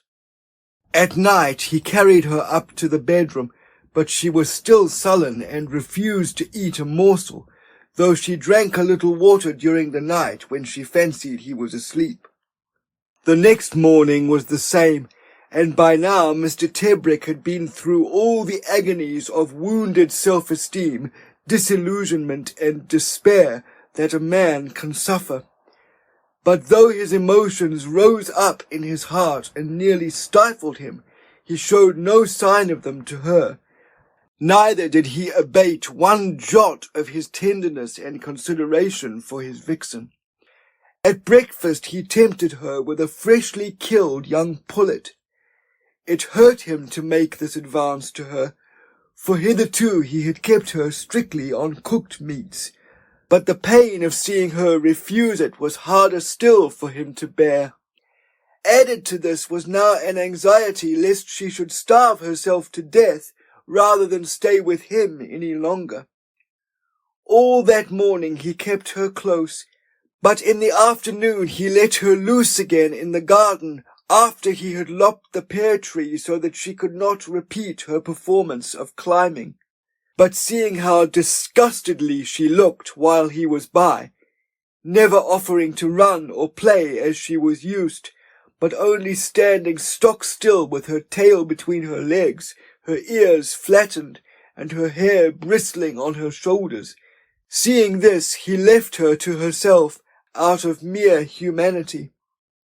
When he came out after half an hour, he found that she was gone, but there was a fair-sized hole by the wall, and she just buried all but her brush, digging desperately to get under the wall and make her escape.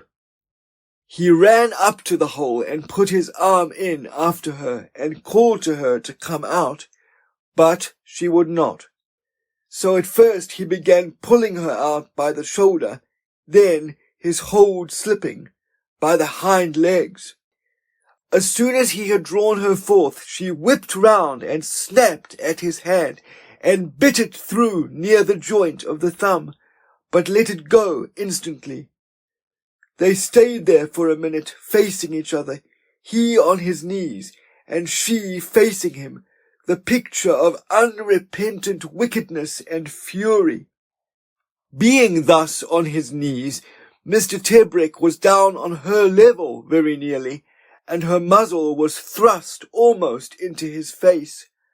Her ears lay flat on her head, her gums were bared in a silent snarl, and all her beautiful teeth, threatening him that she would bite him again.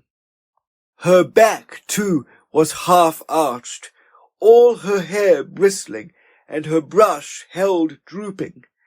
But it was her eyes that held his, with their slit pupils looking at him with savage desperation and rage.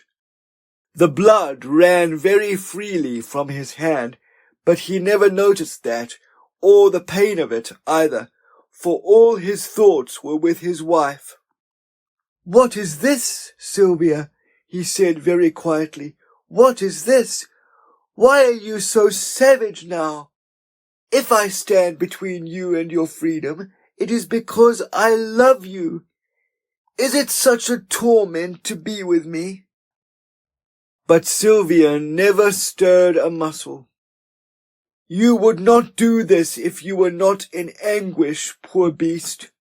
You want your freedom. I cannot keep you. I cannot hold you to vows made when you were a woman. Why, you have forgotten who I am."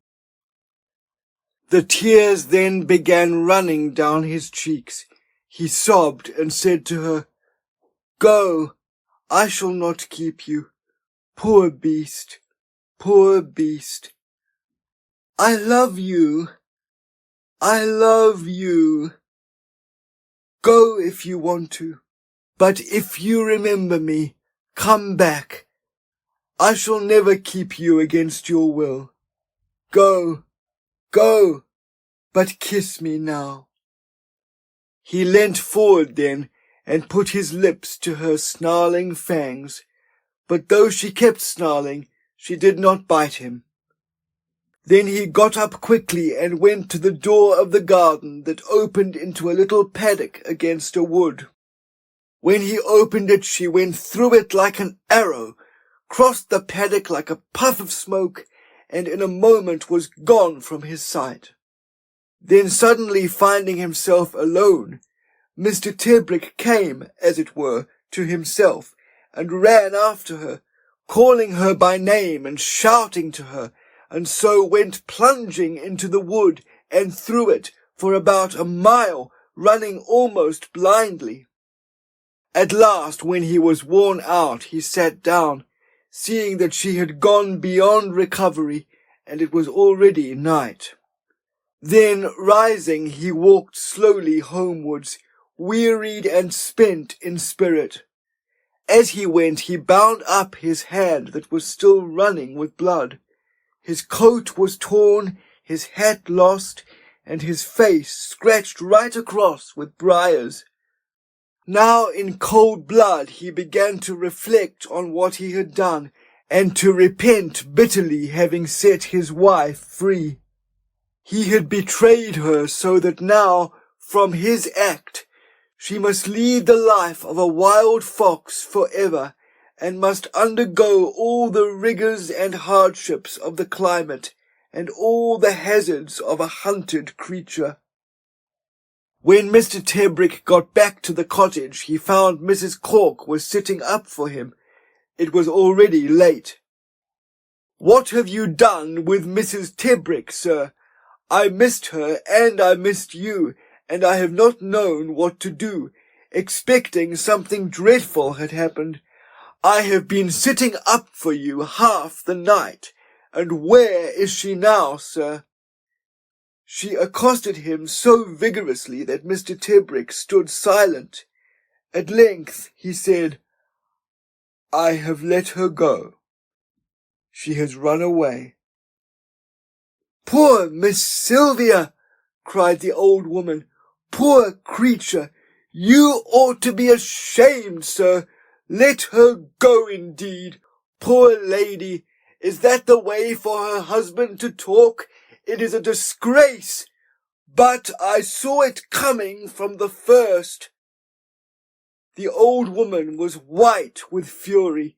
She did not mind what she said, but Mr. Tebrick was not listening to her. At last he looked at her and saw that she had just begun to cry, so he went out of the room and up to bed, and lay down as he was in his clothes, utterly exhausted, and fell into a dog's sleep, starting up every now and then with horror, and then falling back with fatigue. It was late when he woke up, but cold and raw, and he felt cramped in all his limbs. As he lay, he heard again the noise which had woken him, the trotting of several horses, and the voices of men riding by the house. Mr. Tebrick jumped up and ran to the window, and then looked out, and the first thing he saw was a gentleman in a pink coat, riding at a walk down the lane. At this sight Mr. Tebrick waited no longer, but pulling on his boots in mad haste, ran out instantly, meaning to say that they must not hunt, and how his wife was escaped, and they might kill her.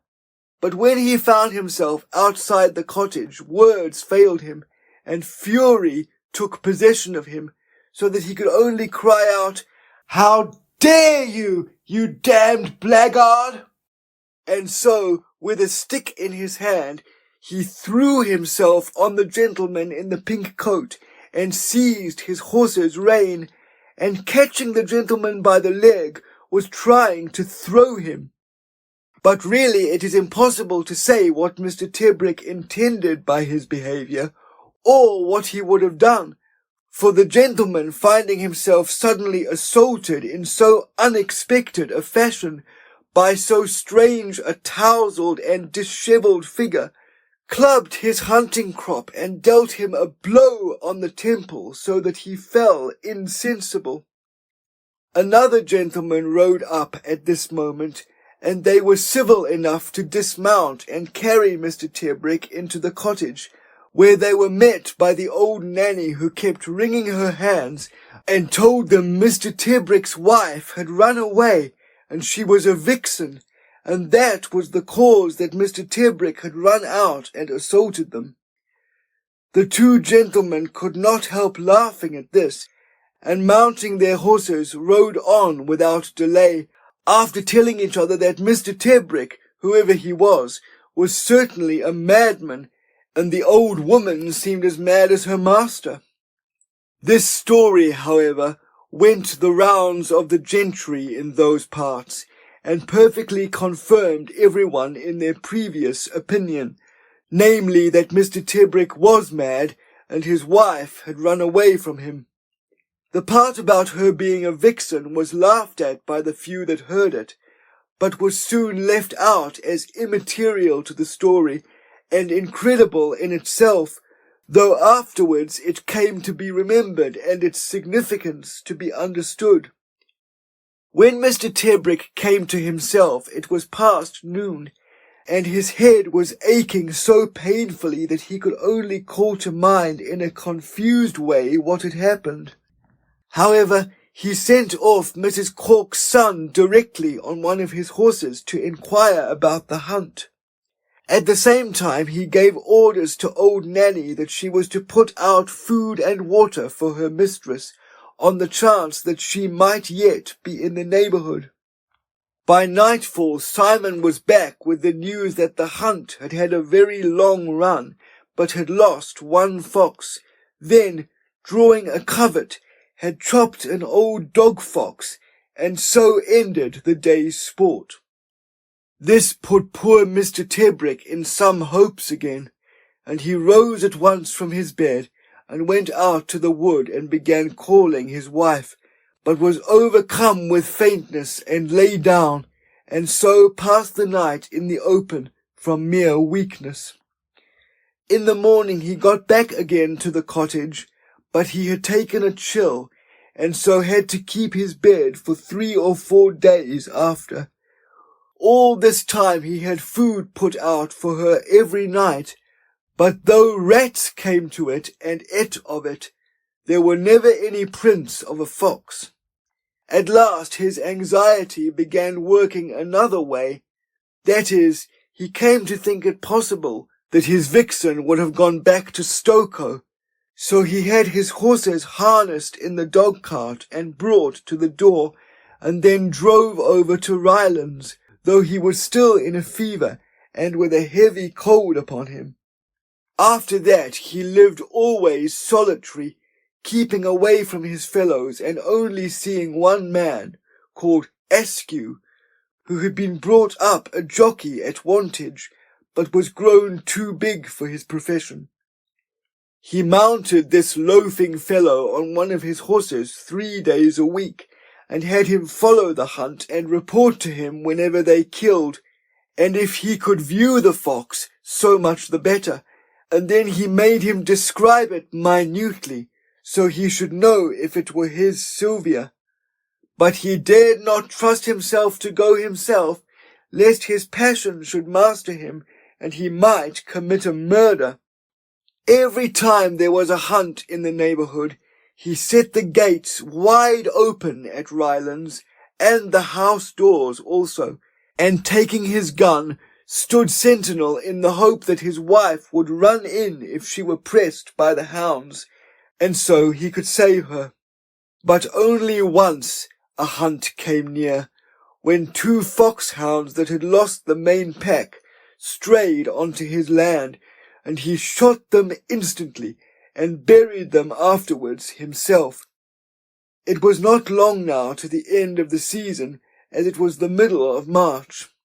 But living as he did at this time, Mr. Tebrick grew more and more to be a true misanthrope.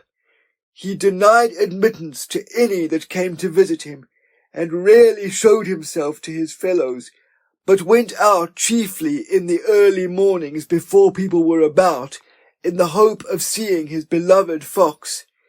Indeed, it was only this hope that he would see her again that kept him alive, for he had become so careless of his own comfort in every way that he very seldom ate a proper meal, taking no more than a crust of bread with a morsel of cheese in the whole day, though sometimes he would drink half a bottle of whiskey to drown his sorrow and to get off to sleep, for sleep fled from him, and no sooner did he begin dozing but he woke with a start, thinking he had heard something. He let his beard grow too, and though he had always been very particular in his person before, he now was utterly careless of it, gave up washing himself for a week or two at a stretch, and if there was dirt under his fingernails, let it stop there. All this disorder fed a malignant pleasure in him, for by now he had come to hate his fellow men, and was embittered against all human decencies and decorum.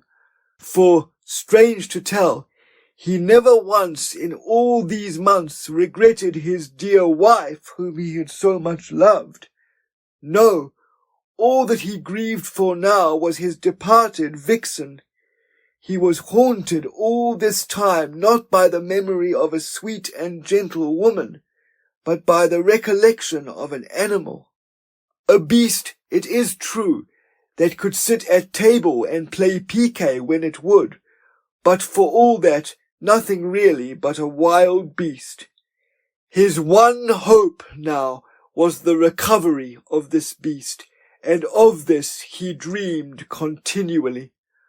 Likewise, both waking and sleeping, he was visited by visions of her. Her mask, her full white-tagged brush, white throat, and the thick fur in her ears all haunted him. Every one of her foxy ways was now so absolutely precious to him that I believe that if he had known for certain she was dead and had thoughts of marrying a second time, he would never have been happy with a woman. No, indeed, he would have been more tempted to get himself a tame fox, and would have counted that as good a marriage as he could make. Yet all this proceeded, one may say, from a passion and a true conjugal fidelity that it would be hard to find matched in this world, and though we may think him a fool, almost a madman, we must, when we look closer, find much to respect in his extraordinary devotion. How different indeed was he from those who, if their wives go mad, shut them in madhouses and give themselves up to concubinage, and, nay, what is more, there are many who extenuate such conduct too. But Mr. Tebrick was of a very different temper, and though his wife was now nothing but a hunted beast, cared for no one in the world but her. But this devouring love ate into him like a consumption, so that by sleepless nights and not caring for his person, in a few months he was worn to the shadow of himself, his cheeks were sunk in, his eyes hollow but excessively brilliant, and his whole body had lost flesh, so that looking at him the wonder was that he was still alive. Now that the hunting season was over he had less anxiety for her, yet even so he was not positive that the hounds had not got her, for between the time of his setting her free and the end of the hunting season, just after Easter, there were but 3 vixens killed near. Of those 3, one was a half-blind or wall-eyed, and one was a very grey, dull-coloured beast. The third answered more to the description of his wife, but that it had not much black on the legs, whereas in her the blackness of the legs was very plain to be noticed. But yet his fear made him think that perhaps she had got mired in running, and the legs being muddy were not remarked on as black. One morning the first week in May, about 4 o'clock, when he was out waiting in the little copse, he sat down for a while on a tree stump, and when he looked up, saw a fox coming towards him over the ploughed field. It was carrying a hare over its shoulder, so that it was nearly all hidden from him. At last, when it was not 20 yards from him, it crossed over, going into the copse, when Mr. Tebrick stood up and cried out, "Sylvia! Sylvia! Is it you?" The fox dropped the hare out of his mouth and stood looking at him, and then our gentleman saw at the first glance that this was not his wife, for whereas Mrs. Tebrick had been of a very bright red, this was a swarthier, duller beast altogether. Moreover, it was a good deal larger and higher at the shoulder, and had a great white tag to his brush. But the fox, after the first instant, did not stand for his portrait, you may be sure, but picked up his hare and made off like an arrow. Mr. Tebrick cried out to himself, "Indeed I am crazy now. My affliction has made me lose what little reason I ever had. Here am I taking every fox I see to be my wife. My neighbours call me a madman, and now I see that they are right. Look at me now, O God, how foul a creature I am. I hate my fellows. I am thin and wasted by this consuming passion. My reason is gone, and I feed myself on dreams. Recall me to my duty. Bring me back to decency. Let me not become a beast likewise, but restore me and forgive me, O my Lord." With that he burst into scalding tears and knelt down and prayed, a thing he had not done for many weeks. When he rose up, he walked back feeling giddy and exceedingly weak, but with a contrite heart, and then washed himself thoroughly and changed his clothes. But his weakness increasing, he lay down for the rest of the day, but read in the book of Job, and was much comforted. For several days after this he lived very soberly, for his weakness continued, but every day he read in the Bible and prayed earnestly, so that his resolution was so much strengthened that he determined to overcome his folly, or his passion, if he could, and, at any rate, to live the rest of his life very religiously. So strong was this desire in him to amend his ways, that he considered if he should not go to spread the gospel abroad for the Bible Society, and so spend the rest of his days. Indeed, he began a letter to his wife's uncle, the canon, and he was writing this when he was startled by hearing a fox bark. Yet so great was this new turn he had taken, that he did not rush out at once, as he would have done before, but stayed where he was and finished his letter. Afterwards he said to himself that it was only a wild fox, and sent by the devil to mock him, and that madness lay that way if he should listen. But, on the other hand, he could not deny to himself that it might have been his wife, and that he ought to welcome the prodigal. Thus he was torn between these two thoughts, neither of which did he completely believe. He stayed thus tormented with doubts and fears all night. The next morning he woke suddenly with a start, and on the instant heard a fox bark once more. At that he pulled on his clothes and ran out as fast as he could to the garden gate. The sun was not yet high, the dew thick everywhere, and for a minute or two everything was very silent. He looked about him eagerly, but could see no fox, yet there was already joy in his heart. Then while he looked up and down the road, he saw his vixen step out of the copse about 30 yards away. He called to her at once, "My dearest wife! Oh, Sylvia, you are come back!" And at the sound of his voice he saw her wag her tail, which set his last doubts at rest. But then, though he called her again, she stepped into the copse once more, though she looked back at him over her shoulder as she went. At this he ran after her, but softly and not too fast, lest he should frighten her away, and then looked about for her again, and called to her when he saw her among the trees, still keeping her distance from him. He followed her then, and as he approached, so she retreated from him, yet always looking back at him several times. He followed after her through the underwood up the side of the hill, when suddenly she disappeared from his sight behind some bracken. When he got there he could see her nowhere, but looking about him found a fox's earth, but so well hidden that he might have passed it by 1,000 times, and would never have found it unless he had made particular search at that spot. But now, though he went on his hands and knees, he could see nothing of his vixen, so that he waited a little while, wondering.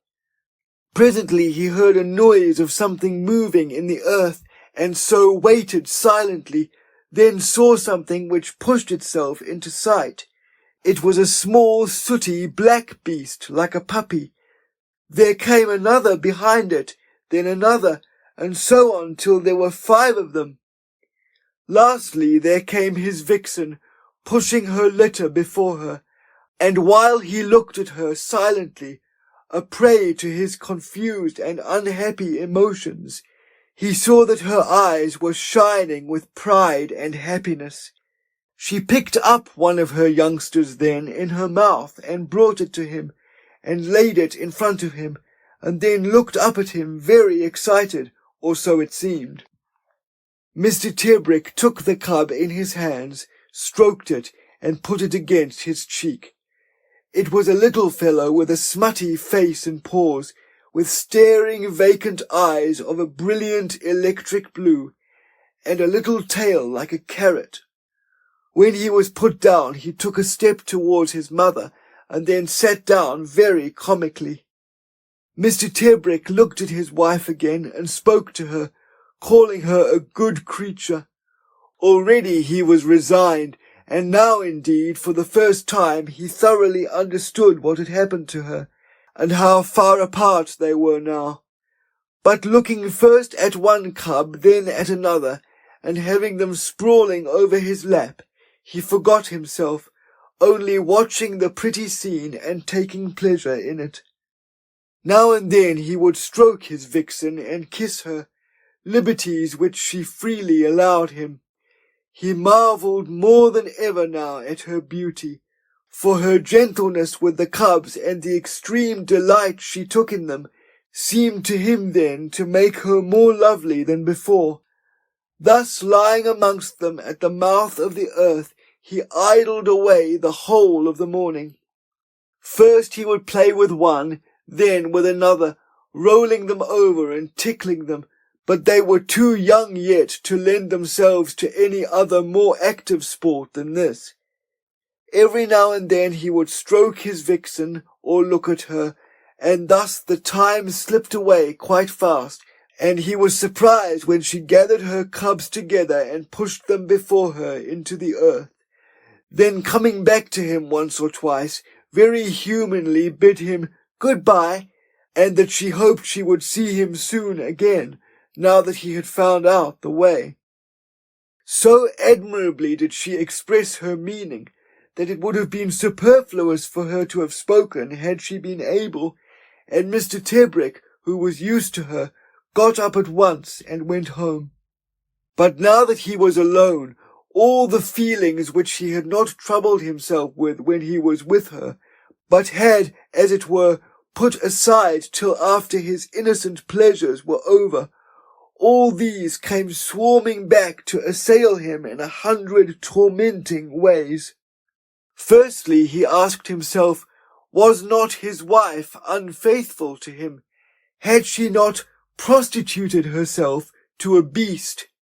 Could he still love her after that? But this did not trouble him so much as it might have done, for now he was convinced inwardly that she could no longer in fairness be judged as a woman, but as a fox only, and as a fox she had done no more than other foxes. Indeed, in having cubs and tending them with love, she had done well. Whether in this conclusion Mr. Tebrick was in the right or not, is not for us here to consider. But I would only say to those who would censure him for a too lenient view of the religious side of the matter, that we have not seen the thing as he did, and perhaps if it were displayed before our eyes, we might be led to the same conclusions. This was, however, not a 10th part of the trouble in which Mr. Tebrick found himself, for he asked himself also, was he not jealous? And looking into his heart, he found that he was indeed jealous, yes, and angry too, that now he must share his vixen with wild foxes. Then he questioned himself if it were not dishonourable to do so, and whether he should not utterly forget her and follow his original intention of retiring from the world and see her no more. Thus he tormented himself for the rest of that day, and by evening he had resolved never to see her again. But in the middle of the night he woke up with his head very clear, and he said to himself in wonder, "Am I not a madman? I torment myself foolishly with fantastic notions. Can a man have his honour sullied by a beast? I am a man. I am immeasurably superior to the animals. Can my dignity allow of my being jealous of a beast? 1,000 times no. Were I to lust after a vixen, I were a criminal indeed. I can be happy in seeing my vixen, for I love her, but she does right to be happy according to the laws of her being." Lastly, he said to himself what was, he felt, the truth of this whole matter. When I am with her, I am happy, but now I distort what is simple, and drive myself crazy with false reasoning upon it. Yet before he slept again he prayed, but though he had thought first to pray for guidance, in reality he prayed only that on the morrow he would see his vixen again, and that God would preserve her, and her cubs too, from all dangers, and would allow him to see them often, so that he might come to love them for her sake as if he were their father, and that if this were a sin, he might be forgiven, for he sinned in ignorance. The next day or two he saw vixen and cubs again, though his visits were cut shorter, and these visits gave him such an innocent pleasure that very soon his notions of honour, duty, and so on were entirely forgotten, and his jealousy lulled asleep. One day he tried taking with him the stereoscope and a pack of cards, but though his Sylvia was affectionate and amiable enough to let him put the stereoscope over her muzzle, yet she would not look through it, but kept turning her head to lick his hand, and it was plain to him that now she had quite forgotten the use of the instrument. It was the same, too, with the cards, for with them she was pleased enough, but only delighting to bite at them and flip them about with her paws, and never considering for a moment whether they were diamonds or clubs or hearts or spades, or whether the card was an ace or not. So it was evident that she had forgotten the nature of cards too. Thereafter he only brought them things which she could better enjoy, that is, sugar, grapes, raisins, and butcher's meat. By and by, as the summer wore on, the cubs came to know him, and he them, so that he was able to tell them easily apart, and then he christened them. For this purpose he brought a little bowl of water, sprinkled them as if in baptism, and told them he was their godfather, and gave each of them a name, calling them Sorrel, Caspar, Selwyn, Esther, and Angelica. Sorrel was a clumsy little beast of a cheery and indeed puppyish disposition. Caspar was fierce, the largest of the five. Even in his play he would always bite, and gave his godfather many a sharp nip as time went on. Esther was of a dark complexion, a true brunette, and very sturdy.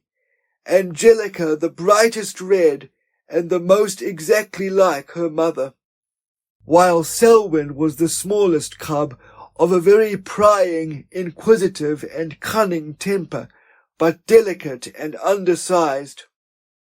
Thus Mr. Tebrick had a whole family now to occupy him, and indeed came to love them with very much of a father's love and partiality. His favourite was Angelica, who reminded him so much of her mother in her pretty ways, because of a gentleness which was lacking in the others, even in their play. After her in his affections came Selwyn, whom he soon saw was the most intelligent of the whole litter. Indeed, he was so much more quick-witted than the rest, that Mr. Tebrick was led into speculating as to whether he had not inherited something of the human from his dam. Thus very early he learnt to know his name, and would come when he was called, and what was stranger still, he learnt the names of his brothers and sisters before they came to do so themselves. Besides all this, he was something of a young philosopher, for though his brother Caspar tyrannized over him, he put up with it all with an unruffled temper.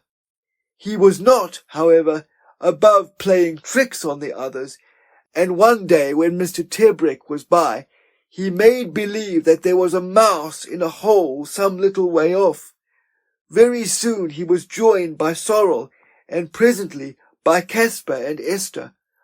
When he had got them all digging, it was easy for him to slip away, and then he came to his godfather with a sly look, sat down before him and smiled, and then jerked his head over towards the others and smiled again, and wrinkled his brows so that Mr. Tebrick knew as well as if he had spoken that the youngster was saying, "Have I not made fools of them all?" He was the only one that was curious about Mr. Tebrick.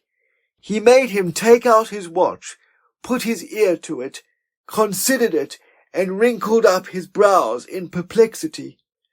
On the next visit it was the same thing. He must see the watch again, and again think over it. But, clever as he was, little Selwyn could never understand it, and if his mother remembered anything about watches, it was a subject which she never attempted to explain to her children. One day Mr. Tebrick left the earth as usual and ran down the slope to the road, when he was surprised to find a carriage waiting before his house, and a coachman walking about near his gate. Mr. Tebrick went in, and found that his visitor was waiting for him. It was his wife's uncle. They shook hands, though the Reverend Canon Fox did not recognize him immediately, and Mr. Tebrick led him into the house. The clergyman looked about him a good deal at the dirty and disorderly rooms, and when Mr. Tebrick took him into the drawing-room, it was evident that it had been unused for several months. The dust lay so thickly on all the furniture. After some conversation on indifferent topics, Canon Fox said to him, "I have called, really, to ask about my niece." Mr. Tebrick was silent for some time, and then said, "She is quite happy now." "Ah, indeed. I have heard she is not living with you any longer." "No, she is not living with me. She is not far away. I see her every day now." "Indeed. Where does she live?"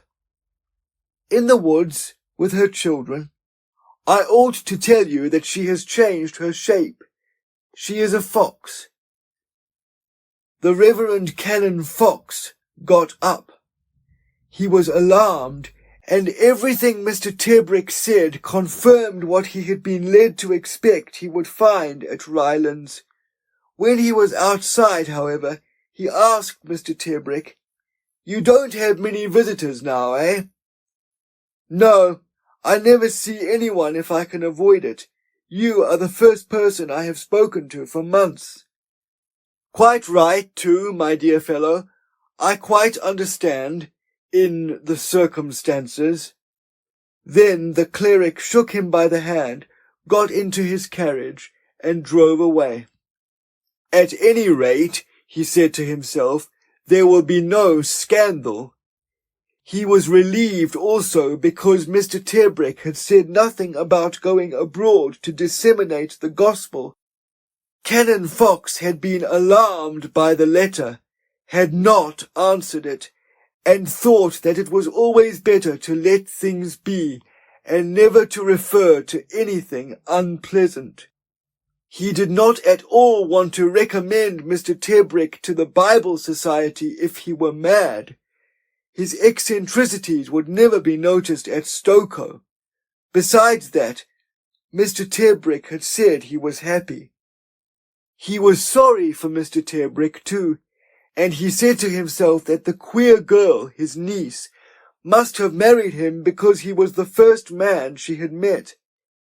He reflected also that he was never likely to see her again, and said aloud when he had driven some little way, "Not an affectionate disposition."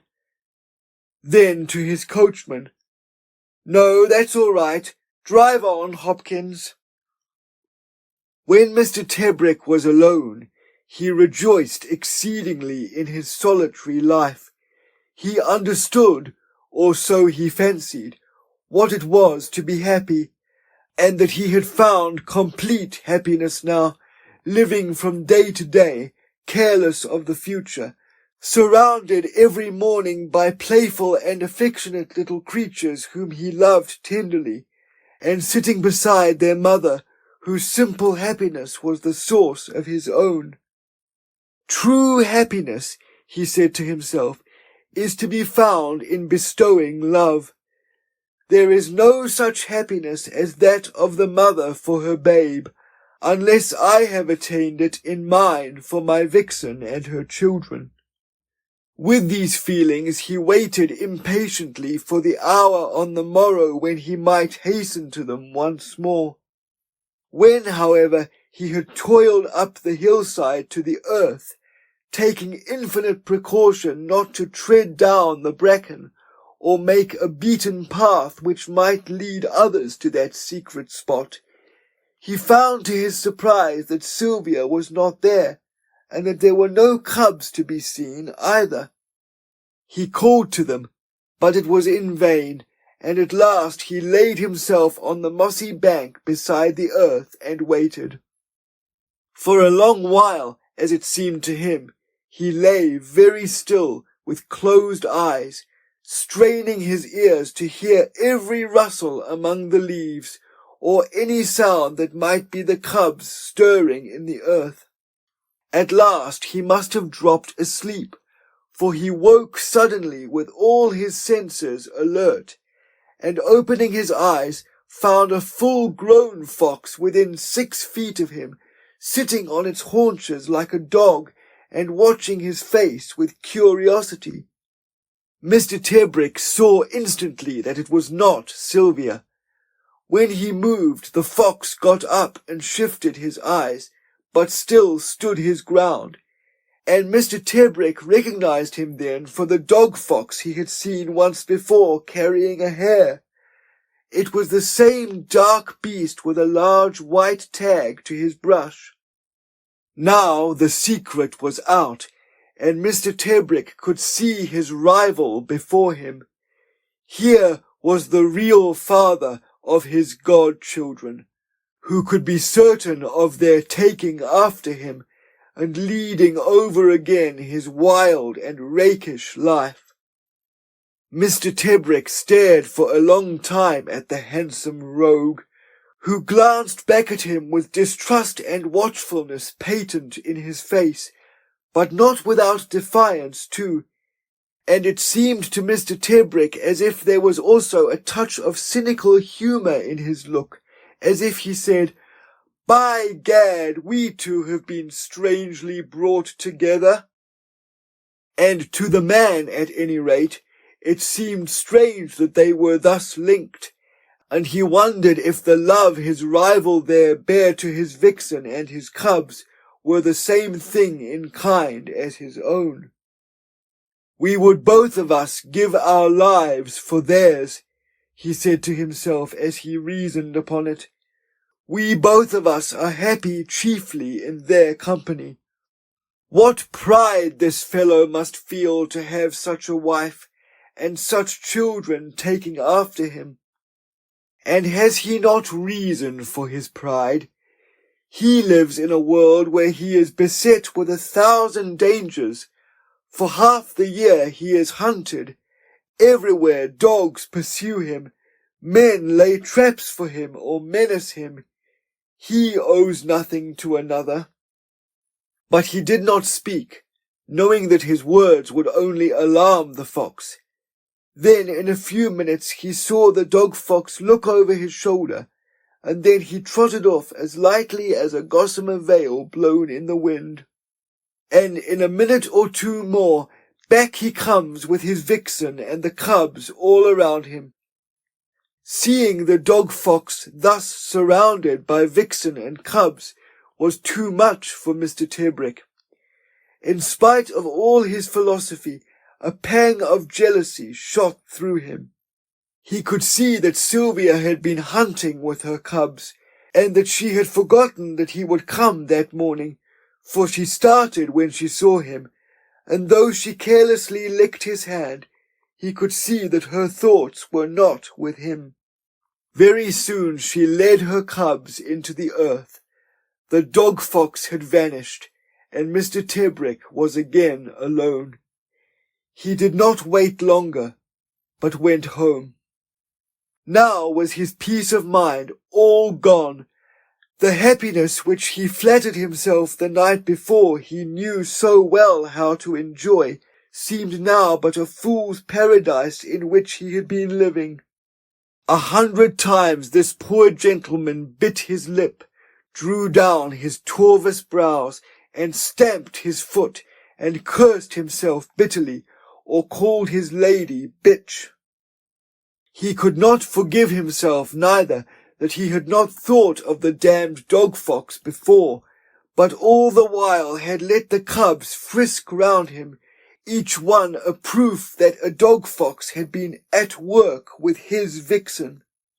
Yes, jealousy was now in the wind, and every circumstance which had been a reason for his felicity the night before was now turned into a monstrous feature of his nightmare.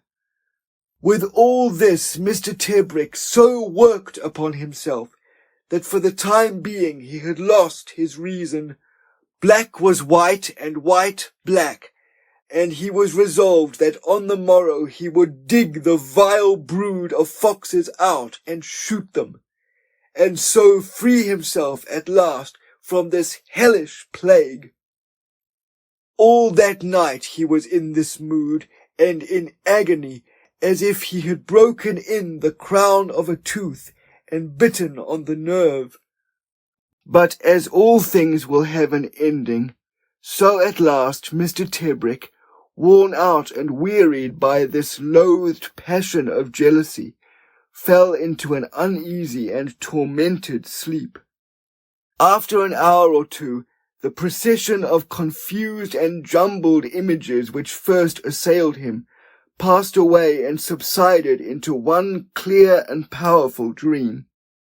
His wife was with him in her own proper shape, walking as they had been on that fatal day before her transformation. Yet she was changed too, for in her face there were visible tokens of unhappiness, her face swollen with crying, pale and downcast, her hair hanging in disorder, her damp hands wringing a small handkerchief into a ball, her whole body shaken with sobs, and an air of long neglect about her person. Between her sobs she was confessing to him some crime which she had committed, but he did not catch the broken words, nor did he wish to hear them, for he was dulled by his sorrow. So they continued walking together in sadness, as it were, for ever, he with his arm about her waist, she turning her head to him, and often casting her eyes down in distress. At last they sat down, and he spoke, saying, "I know they are not my children, but I shall not use them barbarously because of that. You are still my wife. I swear to you they shall never be neglected. I will pay for their education." Then he began turning over the names of schools in his mind. Eton would not do, nor Harrow, nor Winchester, nor Rugby. But he could not tell why these schools would not do for these children of hers. He only knew that every school he thought of was impossible, but surely one could be found. So, turning over the names of schools, he sat for a long while holding his dear wife's hand, till at length, still weeping, she got up and went away. And then slowly he awoke. But even when he had opened his eyes and looked about him, he was thinking of schools, saying to himself that he must send them to a private academy, or even at the worst, engage a tutor. "Why, yes," he said to himself, putting one foot out of bed. "That is what it must be, a tutor, though even then there will be a difficulty at first." At those words he wondered what difficulty there would be, and recollected that they were not ordinary children. No, they were foxes, mere foxes. When poor Mr. Tebrick had remembered this, he was, as it were, dazed or stunned by the fact, and for a long time he could understand nothing, but at last burst into a flood of tears, compassionating them and himself too. The awfulness of the fact itself, that his dear wife should have foxes instead of children, filled him with an agony of pity, and at length, when he recollected the cause of their being foxes, that is, that his wife was a fox also, his tears broke out anew, and he could bear it no longer, but began calling out in his anguish, and beat his head once or twice against the wall, and then cast himself down on his bed again, and wept, sometimes tearing the sheets asunder with his teeth. The whole of that day, for he was not to go to the earth till evening, he went about sorrowfully, torn by true pity for his poor vixen and her children. At last, when the time came, he went up again to the earth, which he found deserted. But hearing his voice, out came Esther. But though he called the others by their names, there was no answer, and something in the way the cub greeted him made him fancy she was indeed alone. She was truly rejoiced to see him, and scrambled up into his arms, and thence to his shoulder, kissing him, which was unusual in her, though natural enough in her sister Angelica. He sat down a little way from the earth, fondling her, and fed her with some fish he had brought for her mother, which she ate so ravenously that he concluded she must have been short of food that day, and probably alone for some time. At last, while he was sitting there, Esther pricked up her ears, started up, and presently Mr. Tebrick saw his vixen come towards them. She greeted him very affectionately, but it was plain had not much time to spare, for she soon started back whence she had come, with Esther at her side. When they had gone about a rod, the cub hung back and kept stopping and looking back to the earth, and at last turned and ran back home. But her mother was not to be fobbed off so, for she quickly overtook her child and, gripping her by the scruff, began to drag her along with her. Mr. Tebrick, seeing then how matters stood, spoke to her, telling her he would carry Esther if she would lead. So after a little while Sylvia gave her over, and then they set out on their strange journey. Sylvia went running on a little before, while Mr. Tebrick followed after with Esther in his arms, whimpering and struggling now to be free, and indeed once she gave him a nip with her teeth. This was not so strange a thing to him now, and he knew the remedy of it, which is much the same as with others whose tempers run too high, that is, a taste of it themselves. Mr. Tebrick shook her and gave her a smart little cuff, after which, though she sulked, she stopped her biting. They went thus above a mile, circling his house and crossing the highway, until they gained a small covert that lay with some waste fields adjacent to it. And by this time it was so dark that it was all Mr. Tebrick could do to pick his way, for it was not always easy for him to follow where his vixen had found a big enough road for herself. But at length they came to another earth, and by the starlight Mr. Tebrick could just make out the other cubs skylarking in the shadows. Now he was tired, but he was happy and laughed softly for joy. And presently his vixen, coming to him, put her feet upon his shoulders as he sat on the ground, and licked him. And he kissed her back on the muzzle, and gathered her in his arms, and rolled her in his jacket, and then laughed and wept by turns in the excess of his joy. All his jealousies of the night before were forgotten now. All his desperate sorrow of the morning and the horror of his dream were gone. What if they were foxes? Mr. Tebrick found that he could be happy with them. As the weather was hot, he lay out there all the night, first playing hide-and-seek with them in the dark, till, missing his vixen and the cubs proving obstreperous, he lay down and was soon asleep. He was woken up soon after dawn by one of the cubs tugging at his shoelaces in play.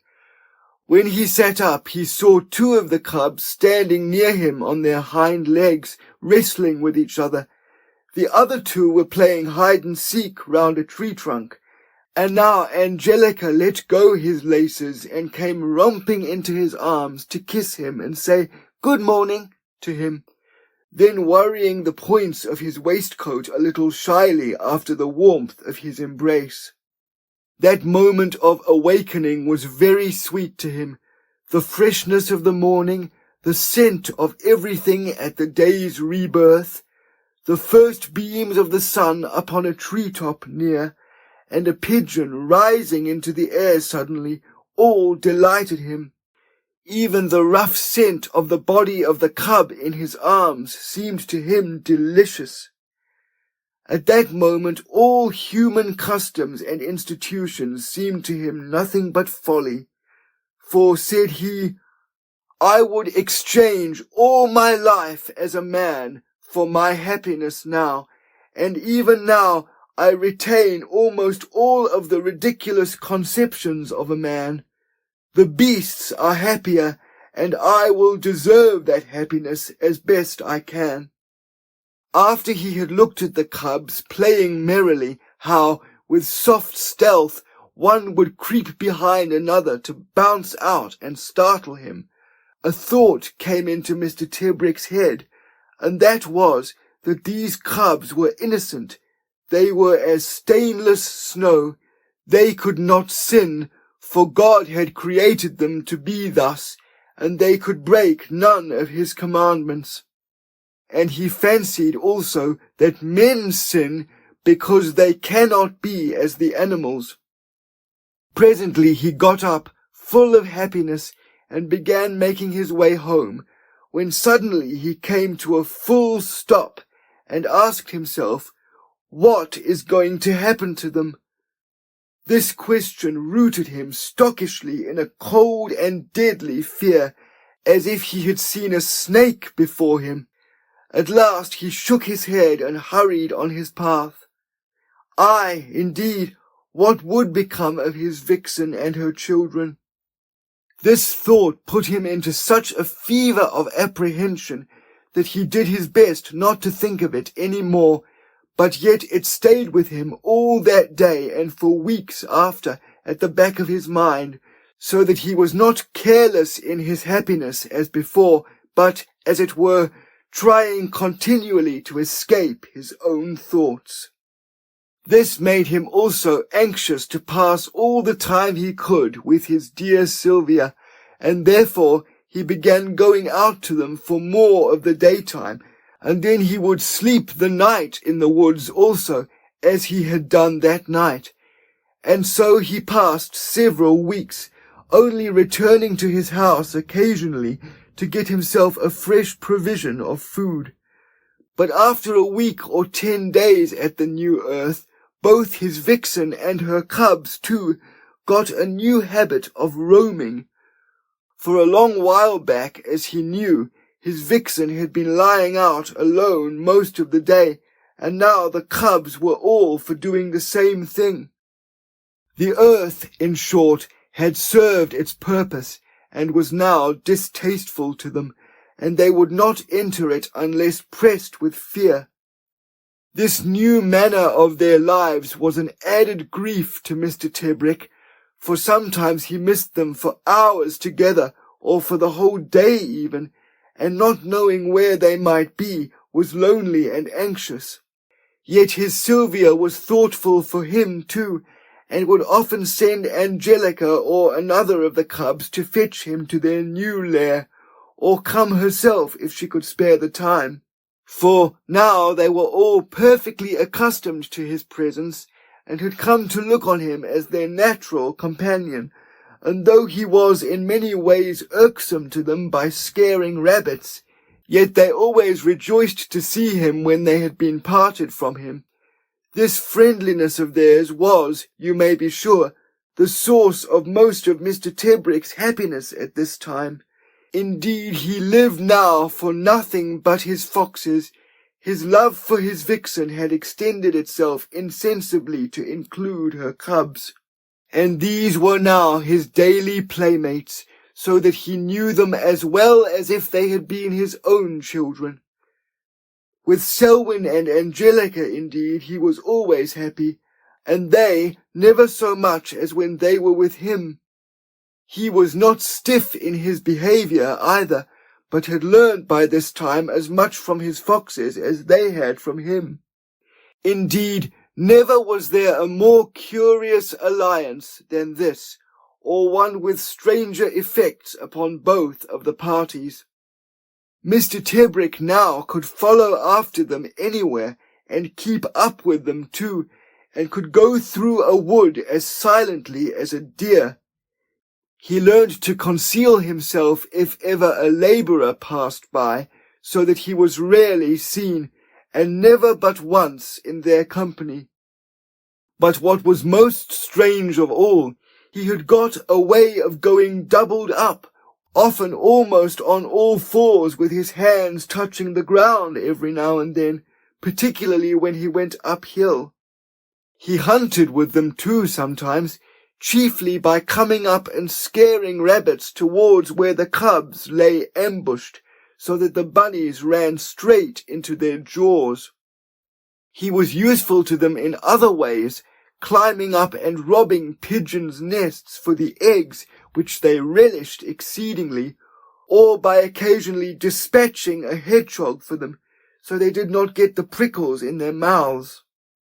But while on his part he thus altered his conduct, they on their side were not behindhand, but learnt a dozen human tricks from him that are ordinarily wanting in Reynard's education.